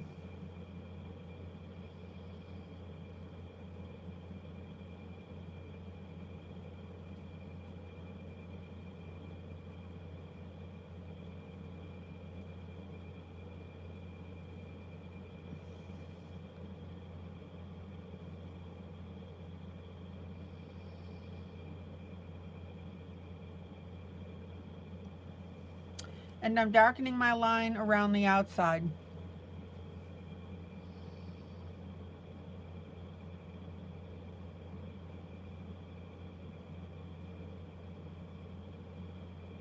I mean, you got to watch out for the salt with the tortilla, but I drink so much water. I mean, I don't drink anything but water.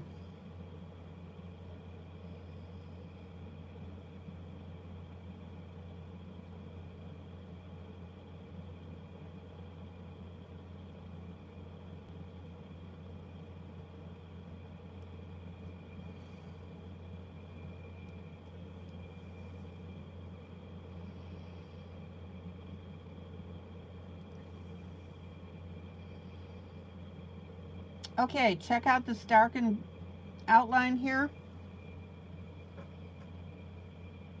And I want you to see now how the knees are coming out of the picture. Why? Because the center portion is lighter than the edges.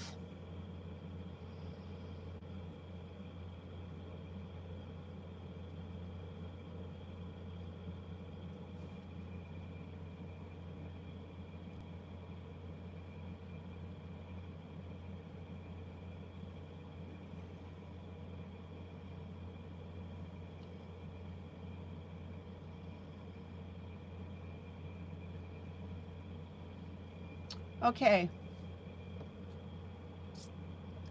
Now I want to attack this pumpkin tonight.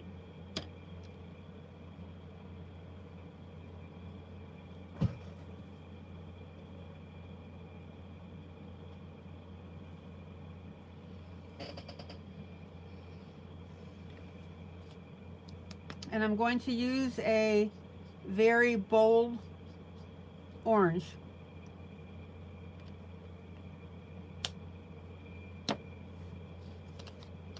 Oh, this is a ridiculously adorable picture.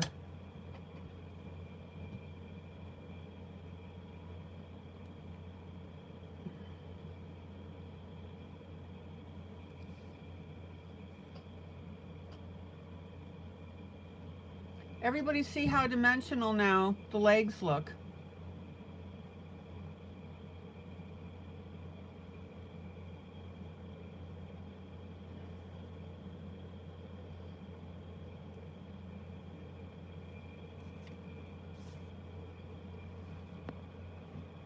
Okay.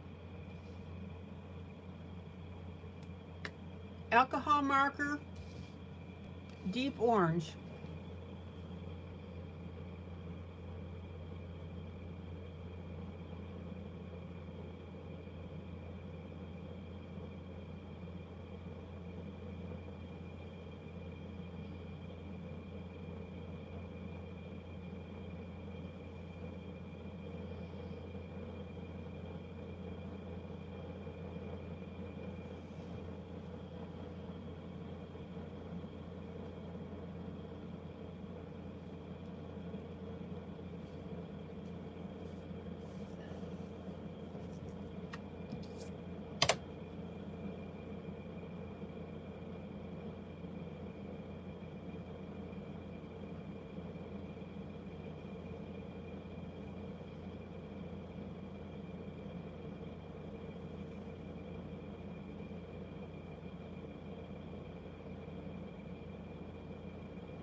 Now remember, when you're using alcohol marker, any marker for that matter, but particularly alcohol marker, you need to figure out how much bleed your paper is going to cause.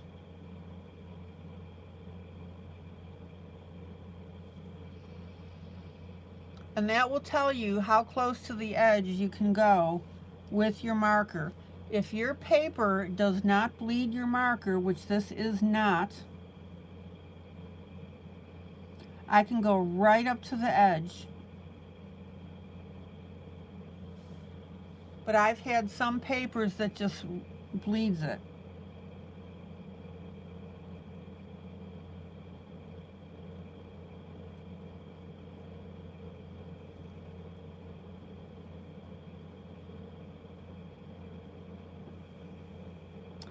And notice how I'm using my longer continuous strokes.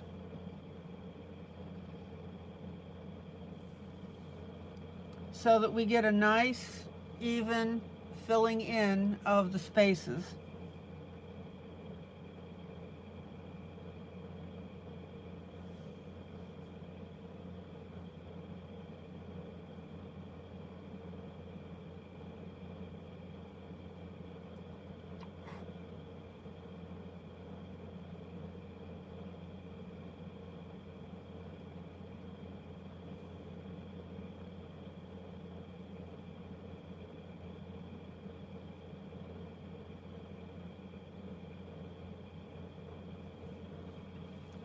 Check it out.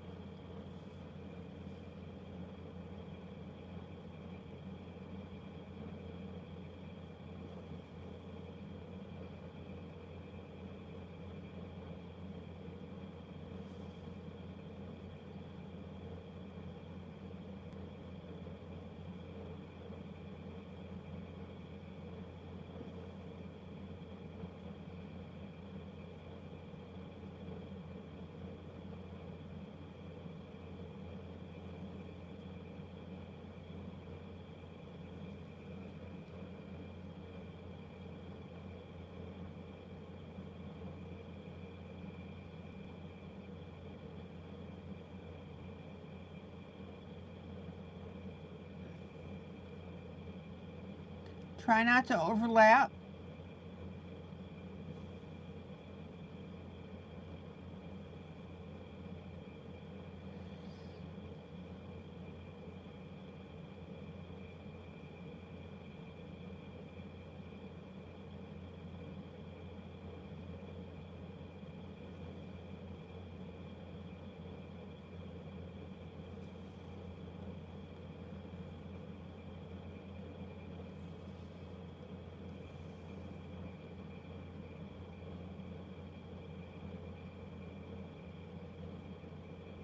See how smooth and uniform I'm doing this.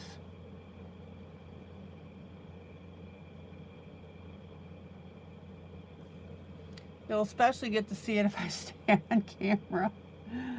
Oh.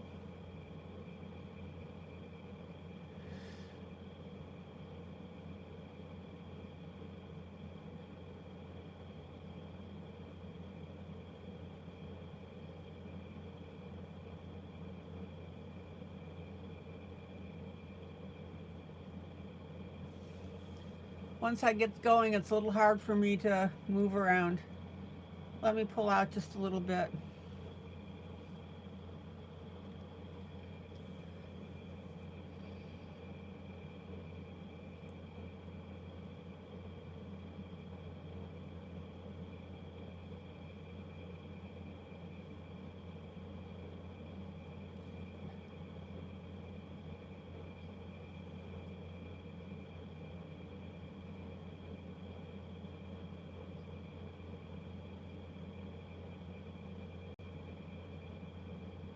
Everybody see how I'm doing that?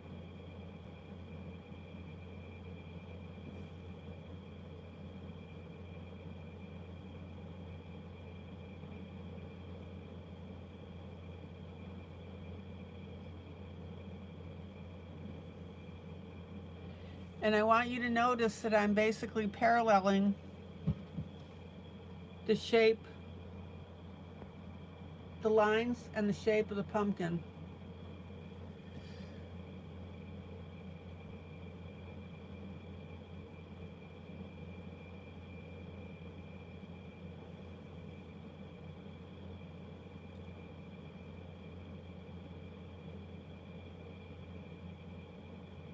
Anybody remember how to correct marker if you have funny streaks? What have I taught you about that?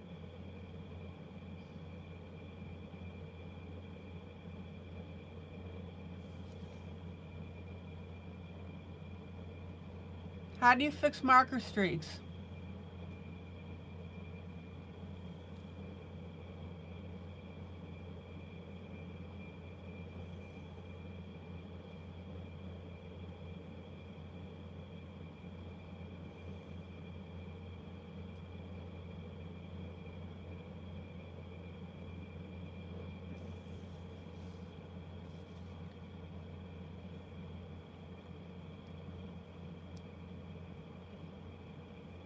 Who remembers how to do that?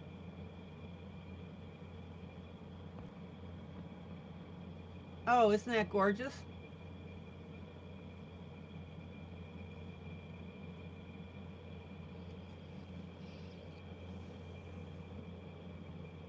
I'm waiting for one of my regulars to answer that question.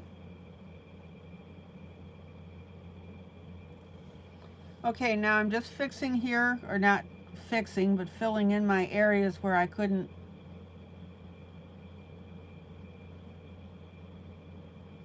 do my continuous coloring.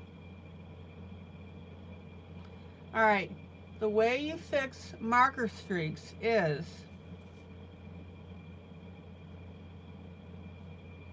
you take a colored pencil. You froze that day. Nice try, Linda. You take a colored pencil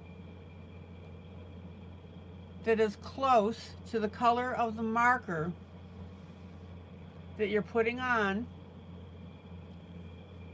and you even out the color.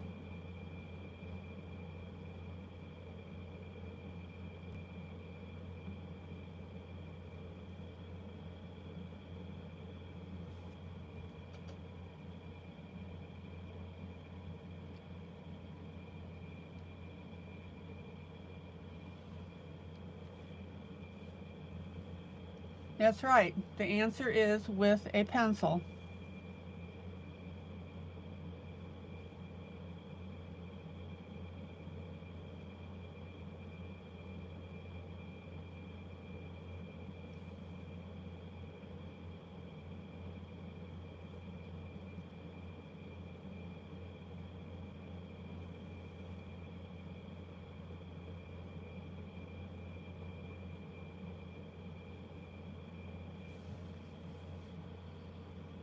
Isn't this beautiful?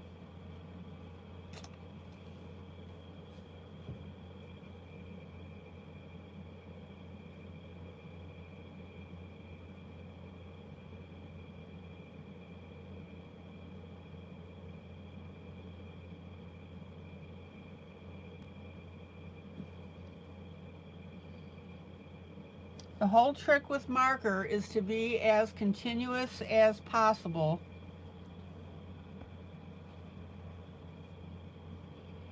with your strokes.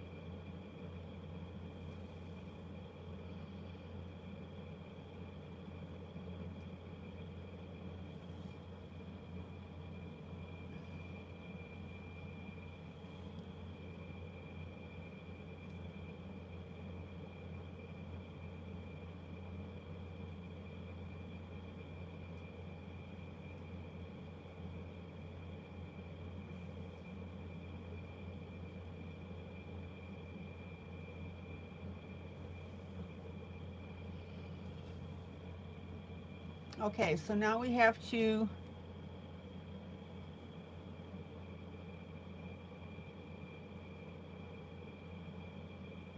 get in between here. And it's really amazing how one tiny dot of white shows up like a sore thumb.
That's a little spot of green here.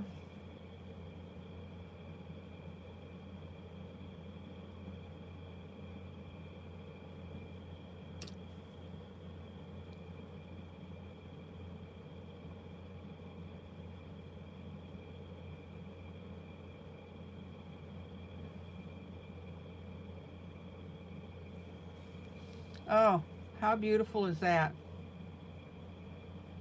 Now, one thing, if you have alcohol markers, when you go to take the cap off, don't do it near your coloring. And the reason is when you go to take your cap off, sometimes it spits out little dots of color.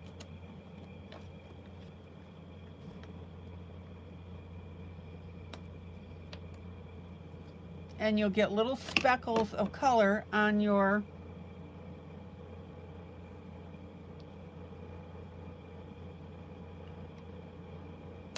artwork. Ask me how I know that. Look at that. Isn't that beautiful? Yeah, sometimes it'll, and now, blossom, it's not a lot. It really isn't. It's like a teeny tiny dot. But when you go to pull the cap off, it flings sometimes a little bit of the color.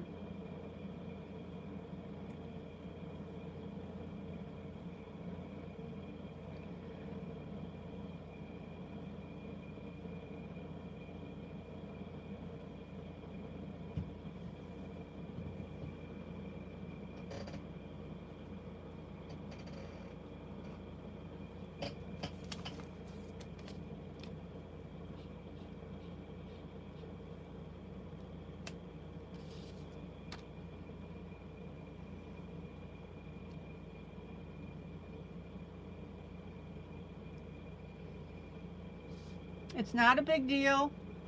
It doesn't happen all the time. But every once in a while, it can happen. I'm just giving you a heads up. Okay. Now I'm going to work on the chair.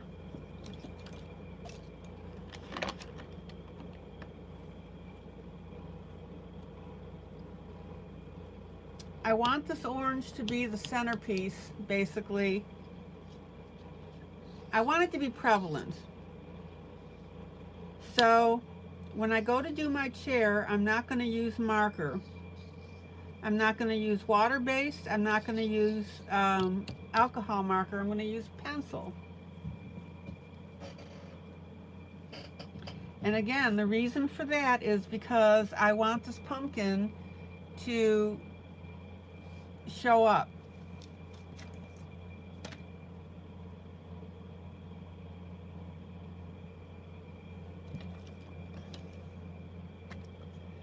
So I'm going to grab a goldish brown.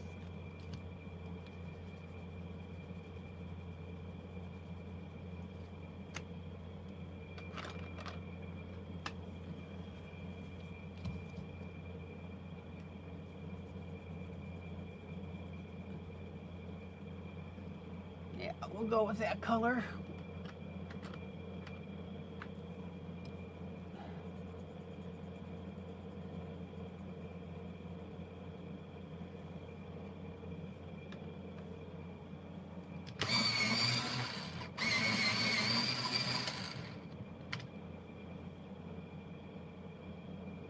And I'm going to bring it in as my base color.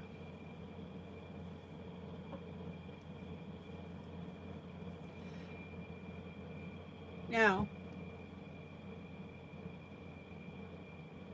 I could have left this background white. So it's your choice when you're doing something like that. If you want to get a little more color into your piece, white would have worked.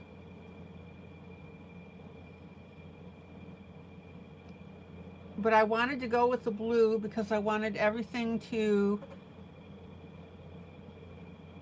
merge together. But I'm still making this the centerpiece of the whole piece.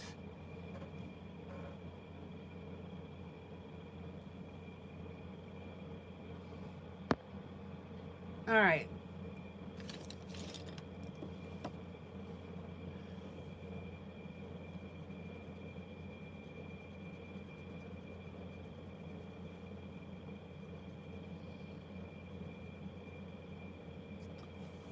Now, before I add this color,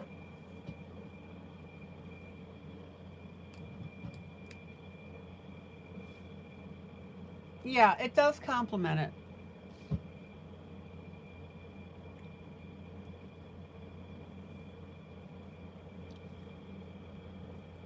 I should have done this before I put my brown on here. Is I'm going to take my black pen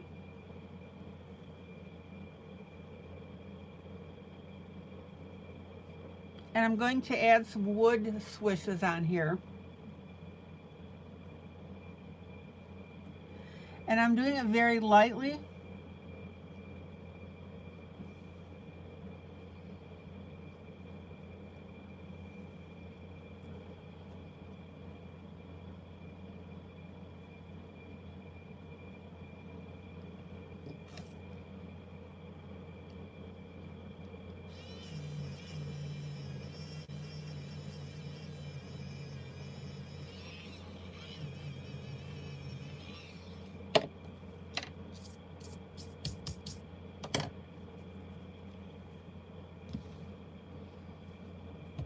We've talked about doing this and adding things.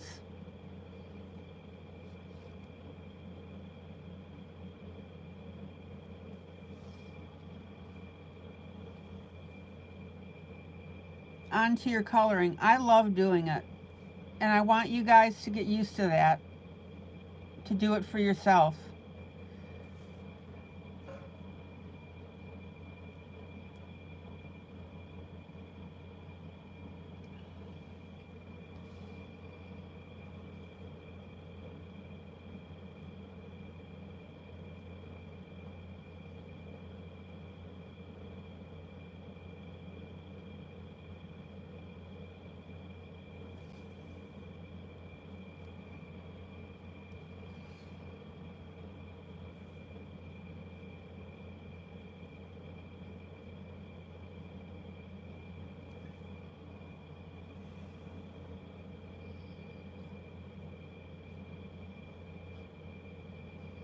I'm using the finest pen that I have, fine line.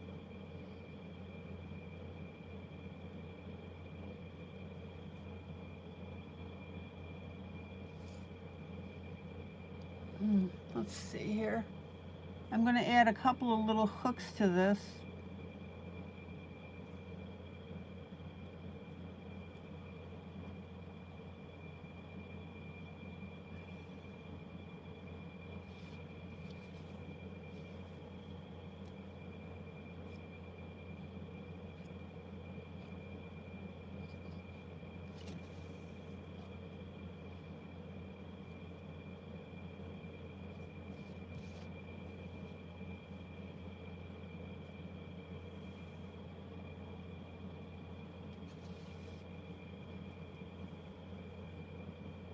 I'm a little surprised that the author didn't do this, but then again,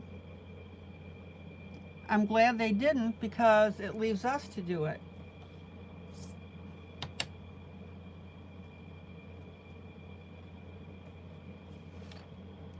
Welcome back, Sandy. Now,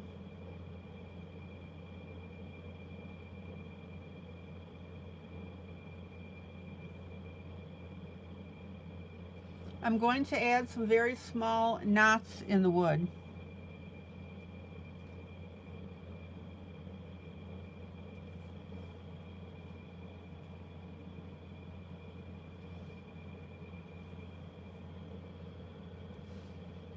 All right, let's make up our mind here.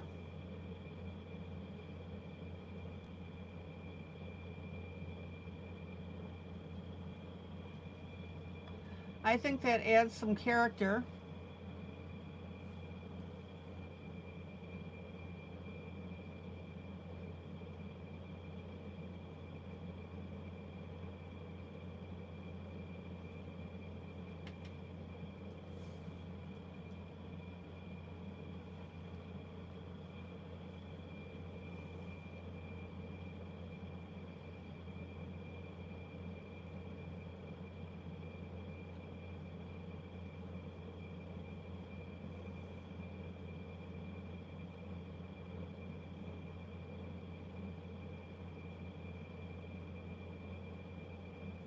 Michelle, how do you like the picture of the pumpkin?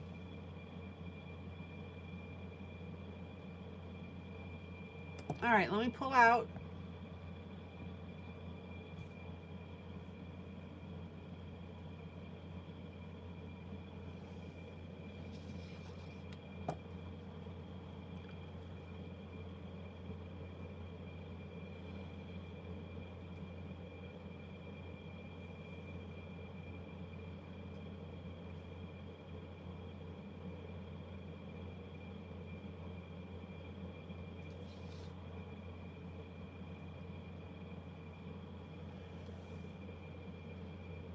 Michelle?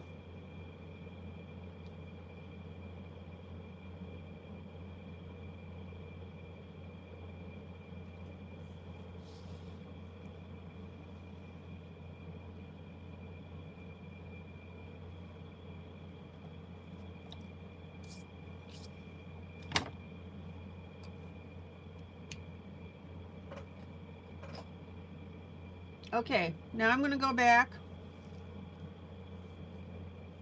and start adding my brown.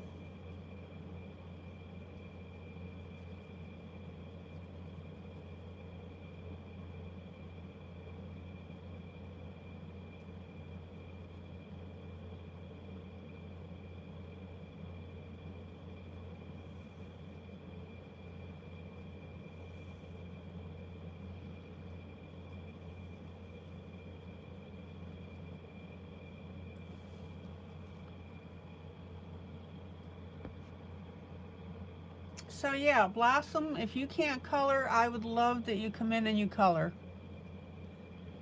Nicole, I am so glad you asked that question.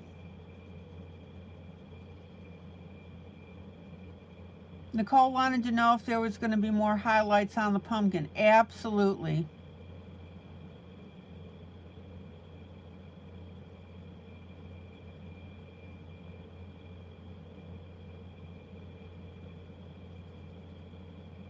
Nicole, you're thinking as a colorist.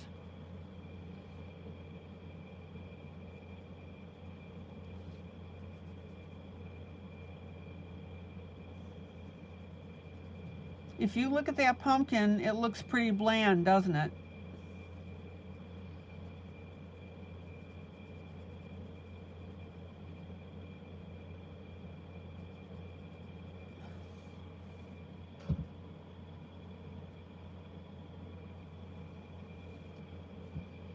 And see, it was bothering you that they weren't there, wasn't it?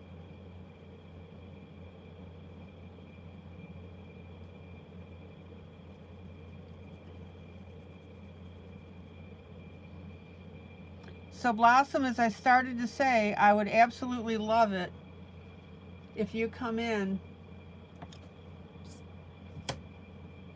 even when you can't color, and chat.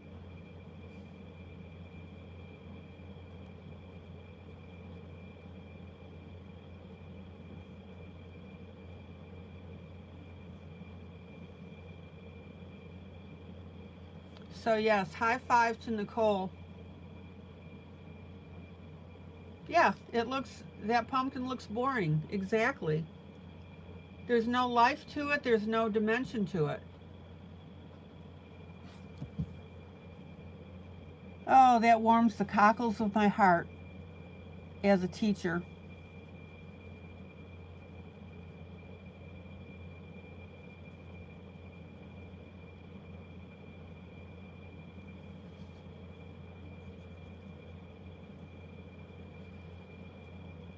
So my cockles are warmed.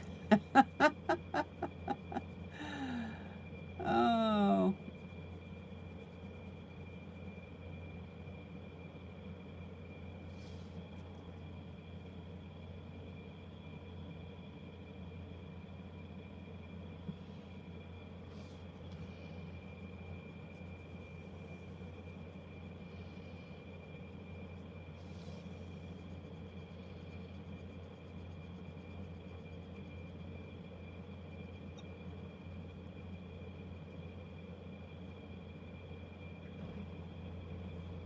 Now, it's better to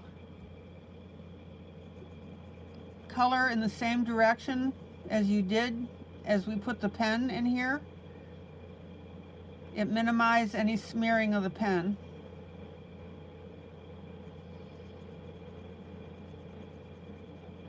But I had to go horizontal in this area because it was so narrow. And you can see that it smeared the pen a little bit. But that's okay. It adds to the chair.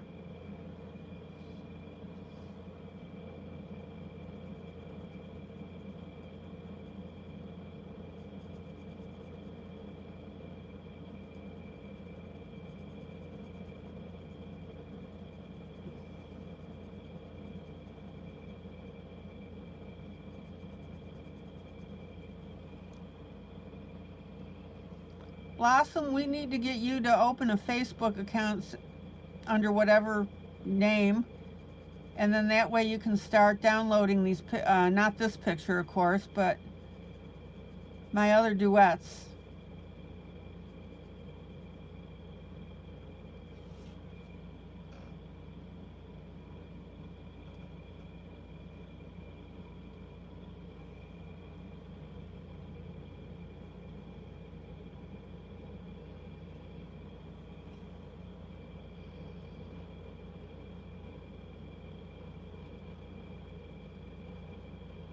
Okay, check it out here.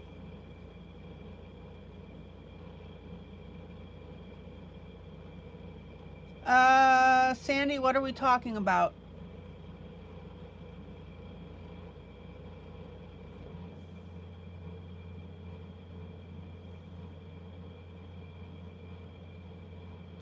Oh, I know, the teacher with her books.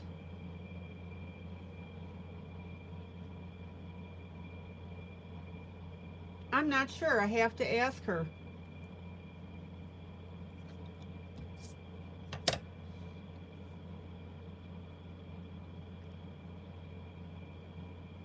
She normally does.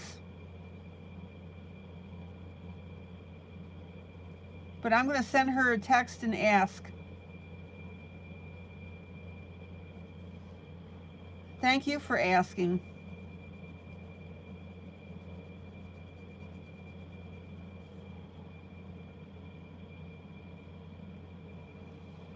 I am so grateful for those of you that contributed.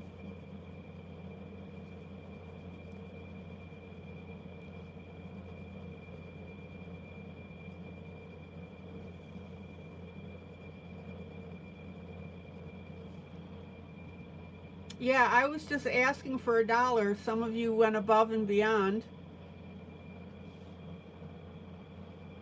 Maggie, I think, put in $5. I put in $5. Sandy put in $5.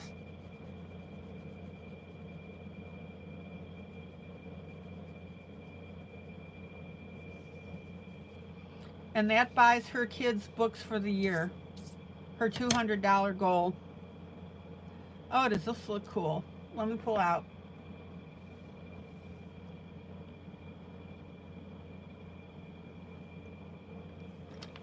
Okay.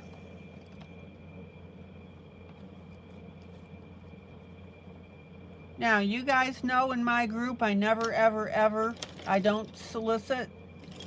That's the only exception.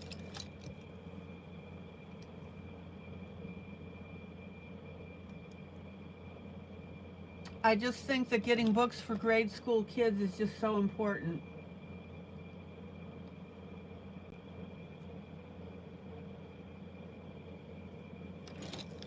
I will make it a point. Hold on. Remind me at 10:30 p.m. to check if Samantha got her goal for her books.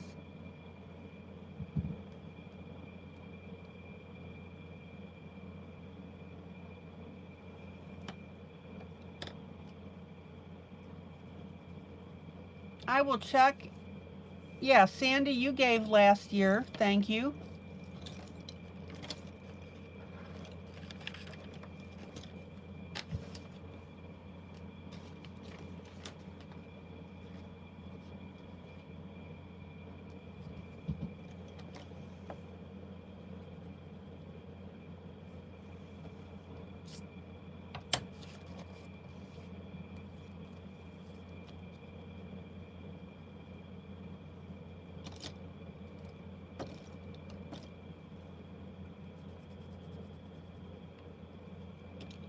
Okay, I'm hunting up a medium brown here.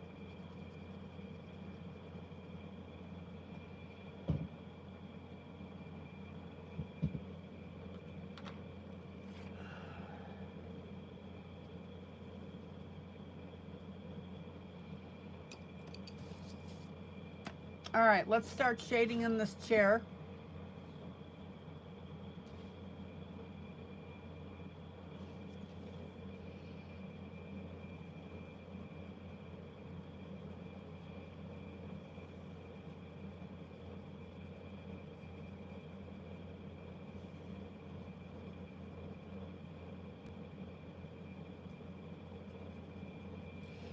And notice that I'm using the medium brown on the areas that I added the lines.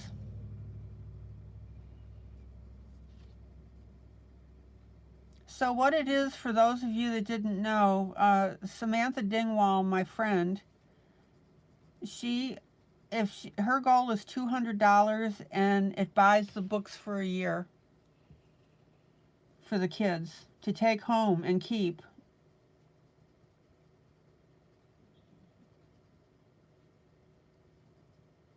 Okay, see how I'm angling off with the brown here?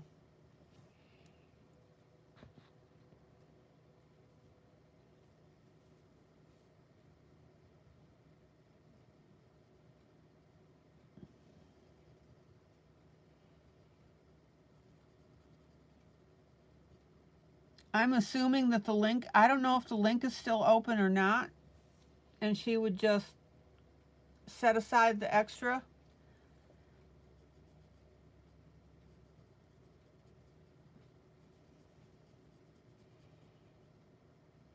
And I was offering a free PDF page to anybody that, out of any book, for anybody that donated.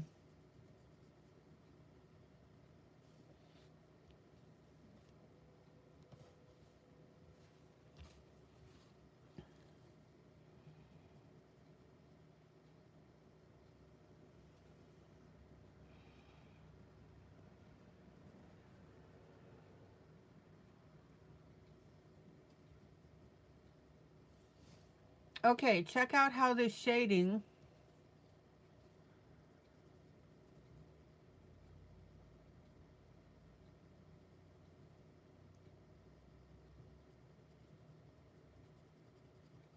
is looking on this chair.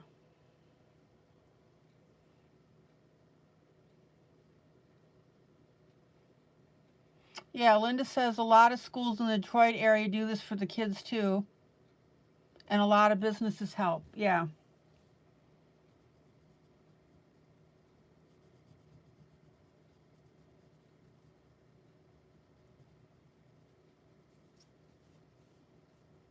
Okay, I'm going to blend with my finger.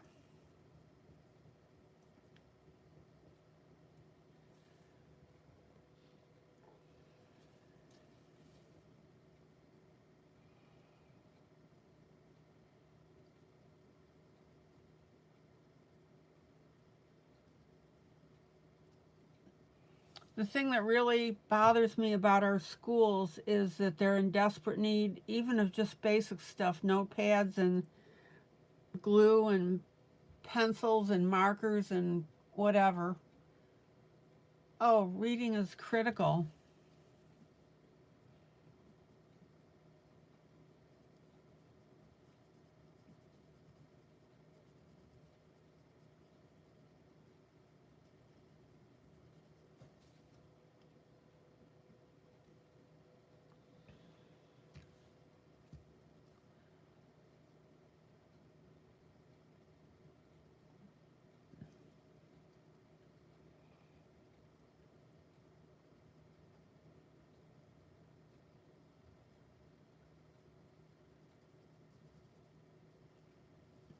And like I said, I was just asking for $1 from people.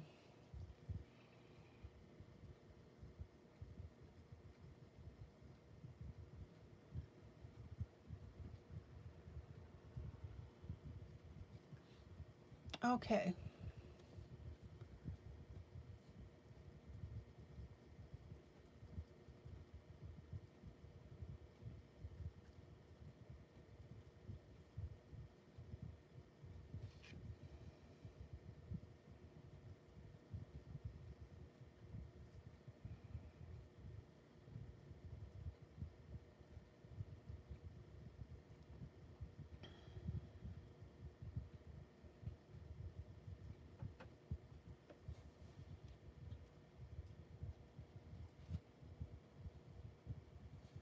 I was hoping that with our group being as large as it is, we've got let's see, about 2,300 people now. 2,360 some people.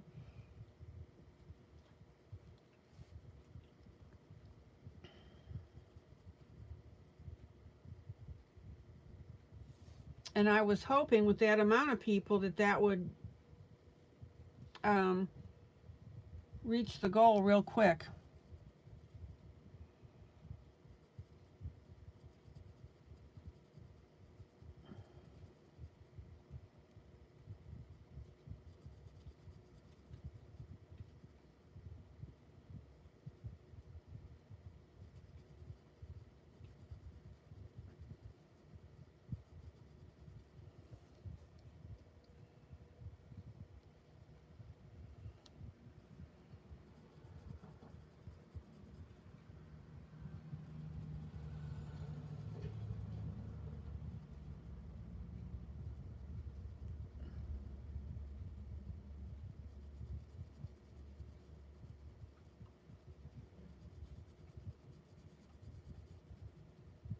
Okay.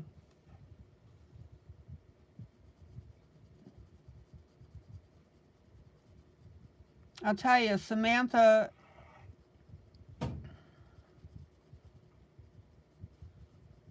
lives, breathes, and what is the saying? Eats her teaching. All right.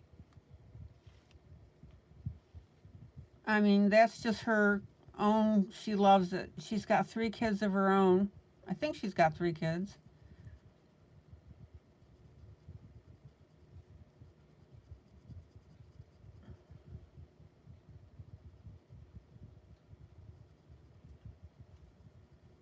She's an acquaintance from church.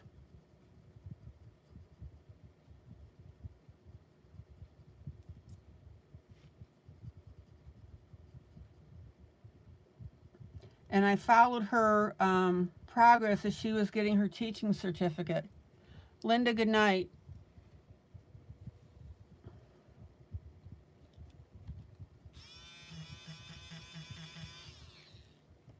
Okay, let me pull out so you can see. Why is it so hard to pick pages to color?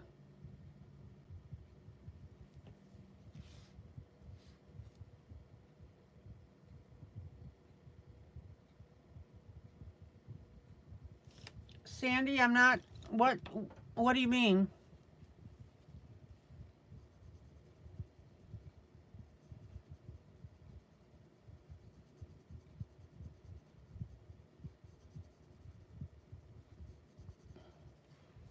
Okay.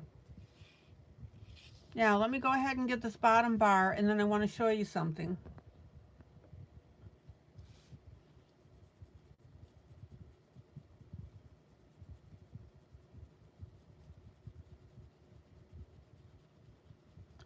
So again, notice that I'm concentrating here.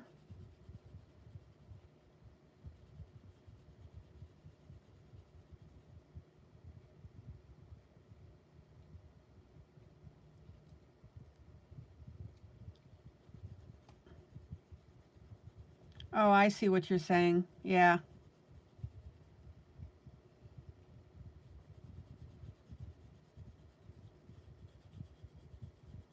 And you guys have been going nuts over my mostly Tall Ships Jubilee book. Thank you. It is difficult to decide.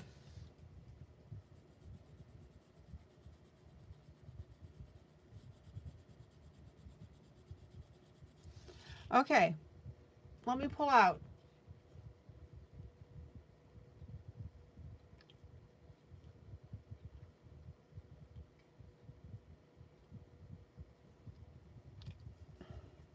So I'm going to finger blend this because I want to smooth this out.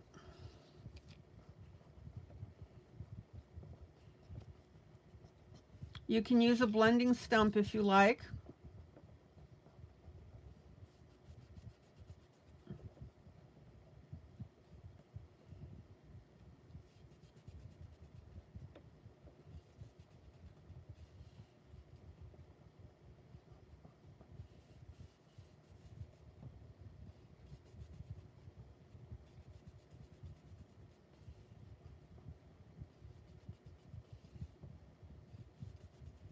Okay, now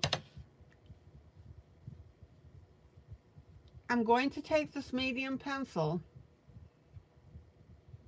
and Nicole, this was where I was talking to you about your dog picture, is I'm going to take my medium pencil and I'm very lightly going to go over each piece of wood.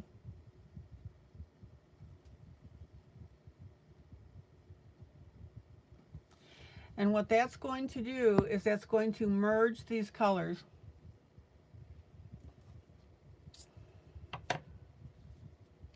Well, Blossom, I have 74 books that you can choose from. Oh, shoot.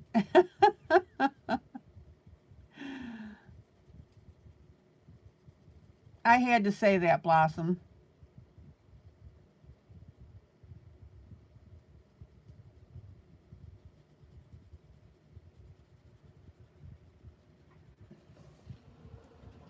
Okay. Oh yeah, I've got 74 titles. Blossom, go into our catalog. Our group has a catalog, and all my books are listed there.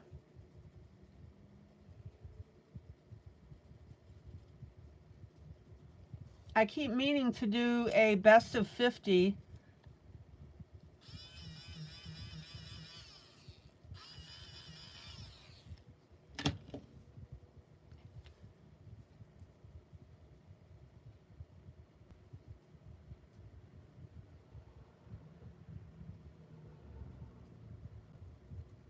"50 greatest hits."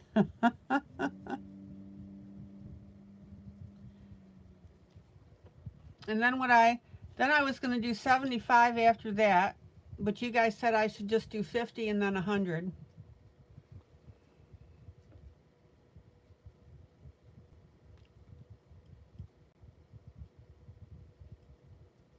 Okay, Nicole, do you see how this makes a difference here? And just gently coloring over the top, lightly coloring over the top.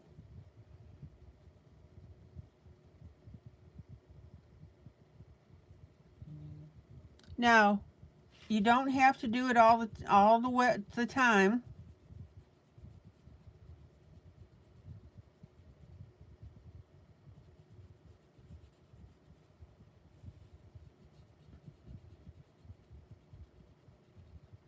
It's just going to depend on the image that you're doing. And that's why, like I said earlier, that's why I asked you to tone down that yellow on your dog. The whole idea is to get your colors to merge.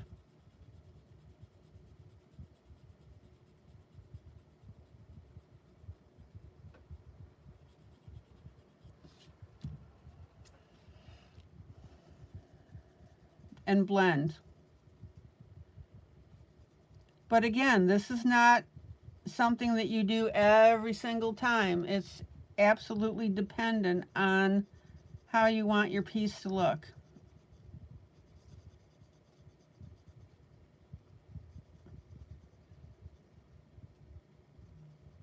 And I'm just doing it very lightly. I'm just tinting.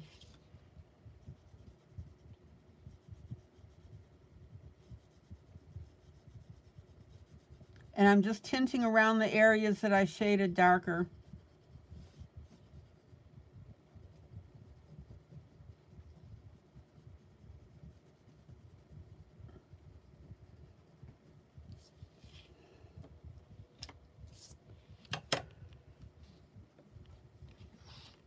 Now, see how I've gone a little bit darker here on my lines? We want this chair to look worn.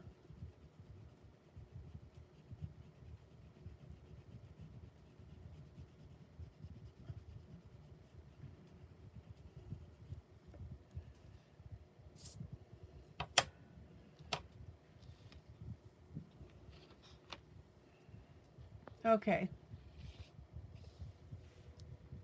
There's where we are so far.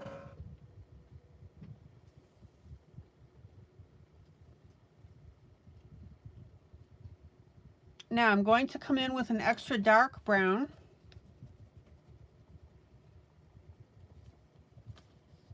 So we have a light, a medium, and a dark brown. Yeah, I've got to do another Halloween book.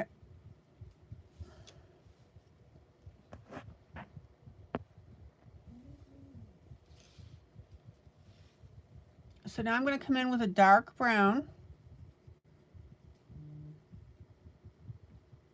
And I'm going to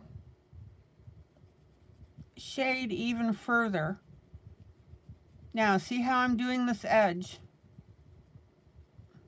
Why? Because we want this to look rounded.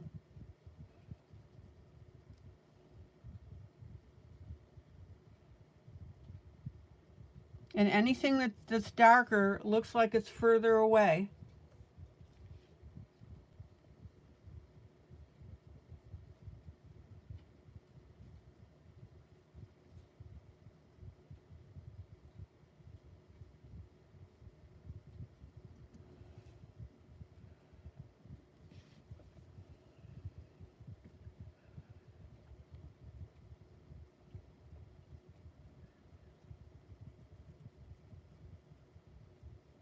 See how I'm darkening this?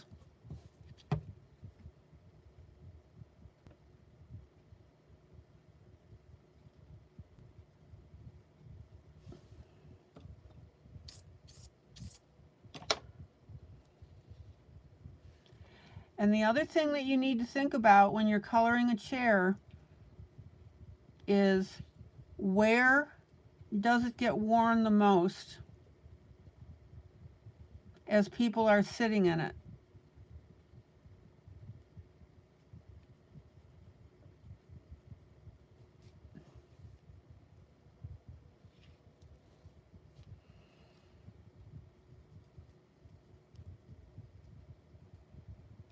So tell me, do I drive you guys crazy with this detail? See how I've got my darkest brown?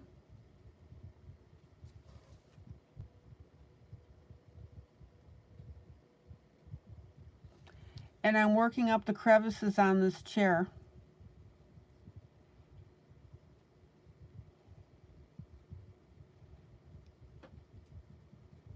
And see how that darker brown works beautifully in between our slats.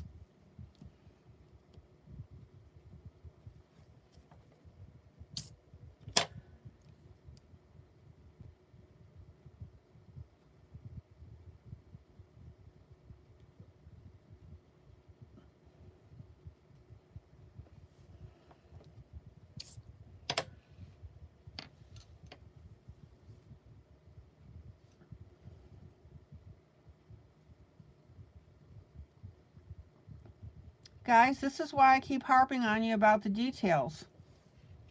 Where is the chair worn? In the front.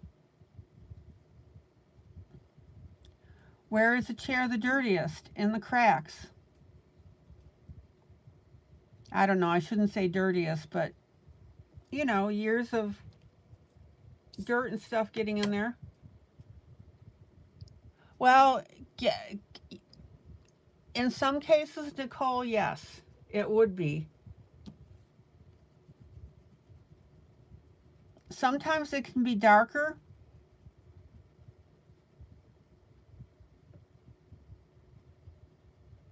You know, like from hand oil and stuff like that.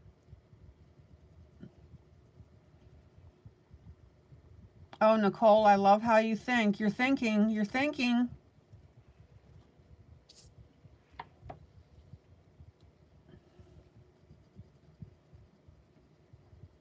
In the front of it, it's going to be worn a little bit more because the person's majority of the weight is more towards the center, right?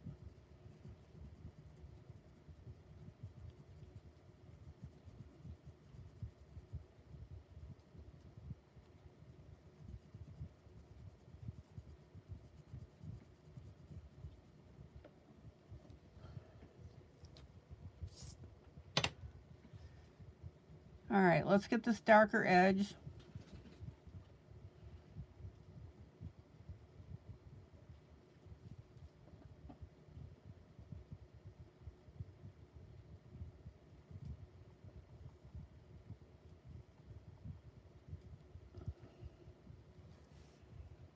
And then let me pull out.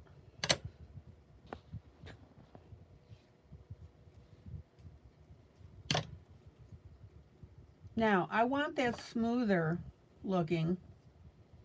So I'm going to take my blending stump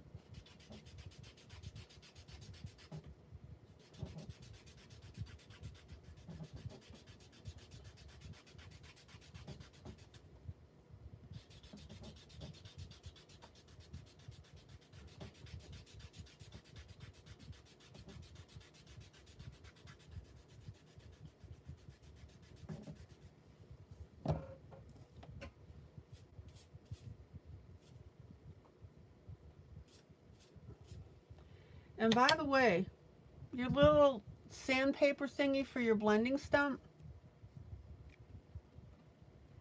once you have this piece of wood, just buy the sandpaper. And you can hold the sandpaper with your finger on the wood and then do your cleaning of your stump.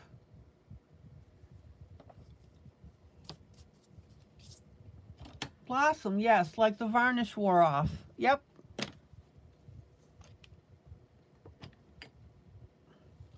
Okay, blending stump.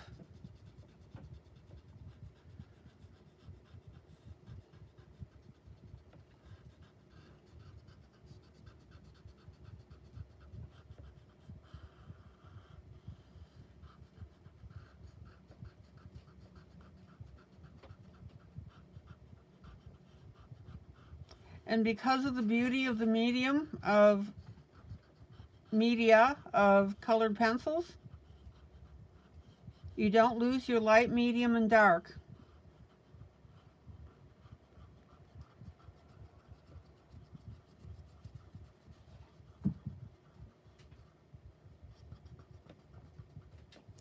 It blends together.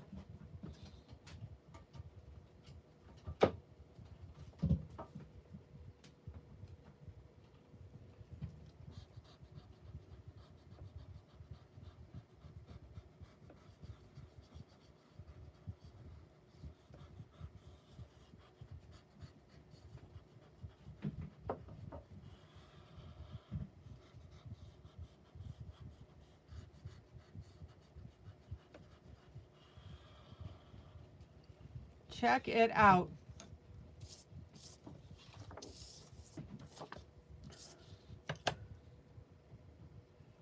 Yeah, and like Blossom said when we talked about the varnish wearing off, if you were to pick this pumpkin up, the seat would be lighter. And then the other thing that you need to keep in mind is sometimes when people sit down, they put their hands on the chair.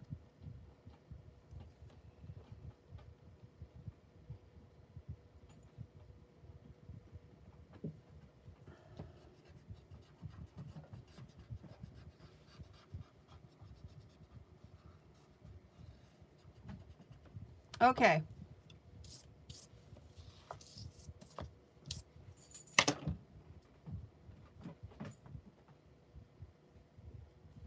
Let's get our pumpkin shaded.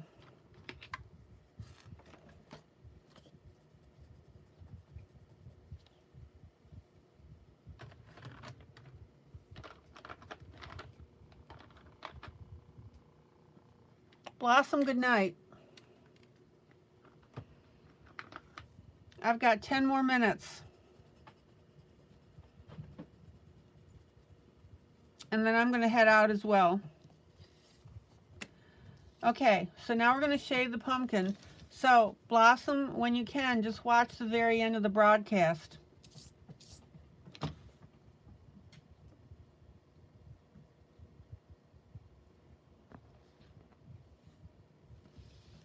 All right, so now we're going to start shading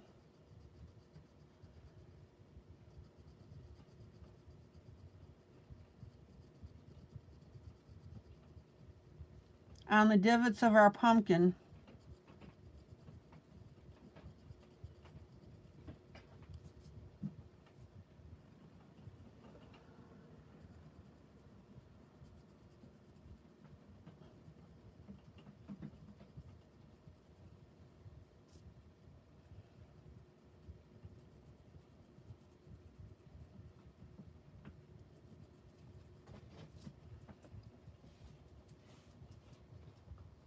Hold on, guys.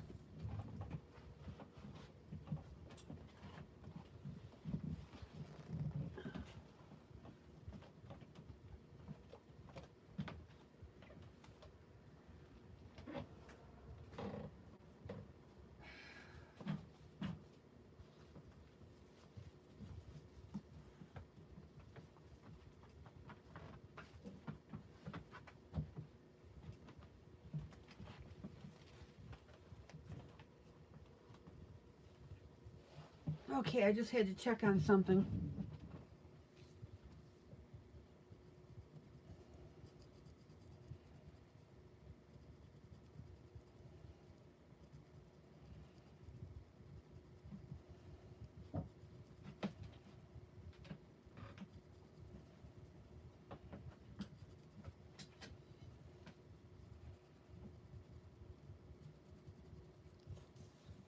So I'm starting to shade now.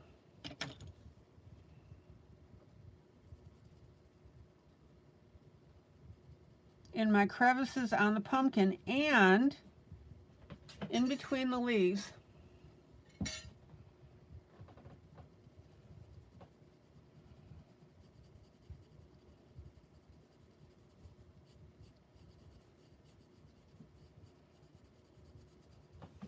And remember that you've got to blend it out. Don't just make streaks.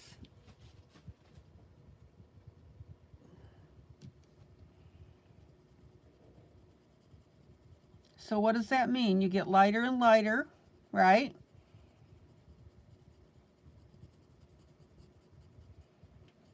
Until the coloring that you're putting on matches the one that you're coloring on top of. What is blending? When one color seamlessly disappears into the next one. Now, it's very common to start with marker, in this case alcohol marker, and then you come in with pencil to do the details. And I want you to notice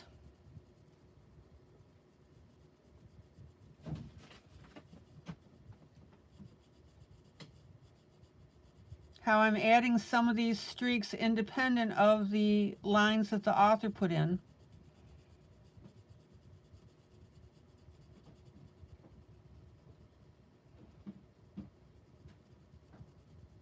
Isn't that cool?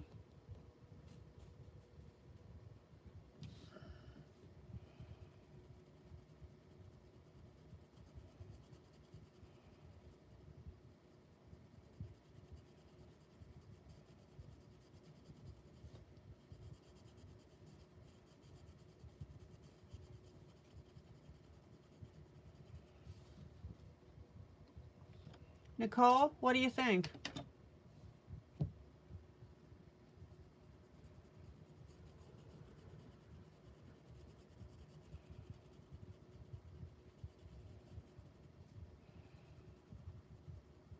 Now notice I'm adding a little bit of shading on the bottom, and the minute that I do that, it causes this area right here to lighten up and come forward.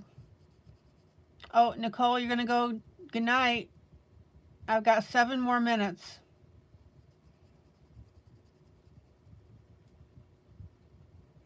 We'll see you tomorrow, Nicole, hopefully.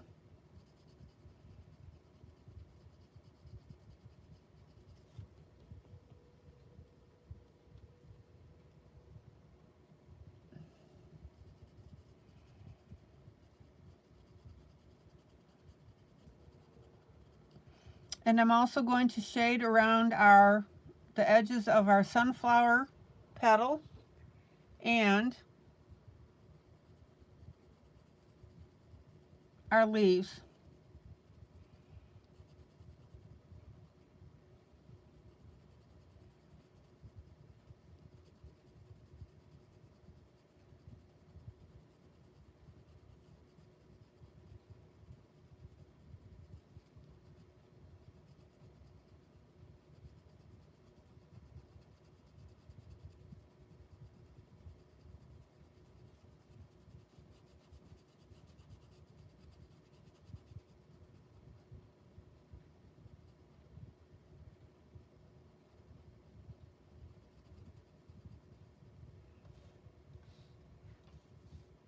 I'll pull out in a second and you'll be able to see the effect.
Check it out.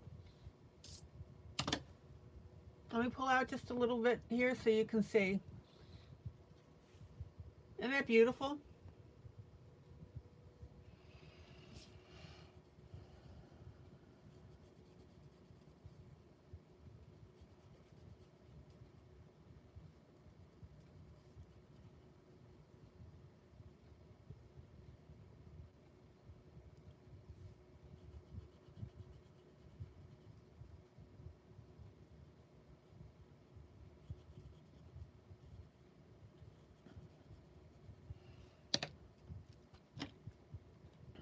Hold on, got a little bit of orange too far.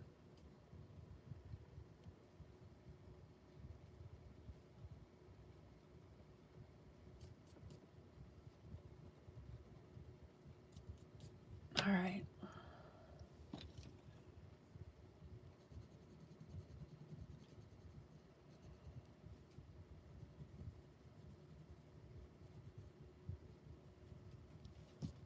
Any questions or comments about what I've done so far? Let me pull out. And it's time to wrap it up.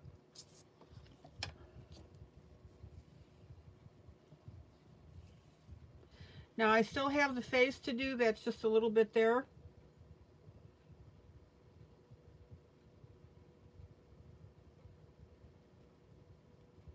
But I'm like 99% done with this. I may just go ahead and finish up the face and post it.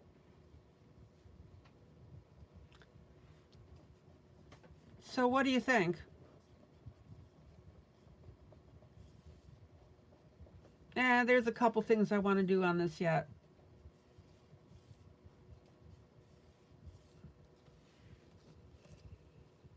But I will select a new piece to do.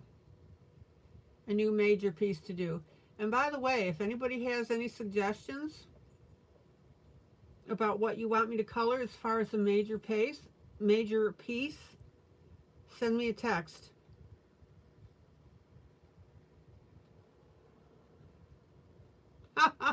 Maggie, I love your pumpkin. Okay, guys, this is ILene Vick for Teaching Adult Coloring with ILene Vick. Guys, joyous, joyous coloring.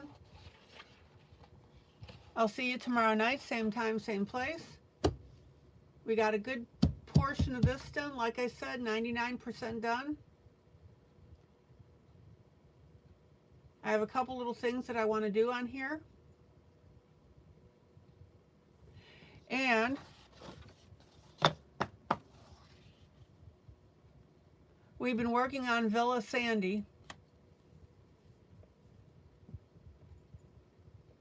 And you can see how beautiful that's turning out. Good choice, Sandy, as I said before.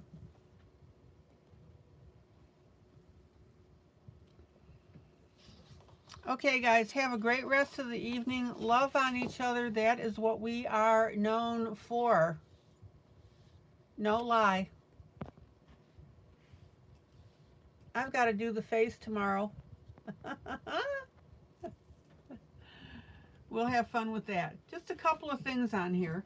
But like I said, I'll be starting up a new major piece tomorrow. Okay, guys, take care. Have a great rest of the evening. Oh, please click the like button. All right, guys. Bye.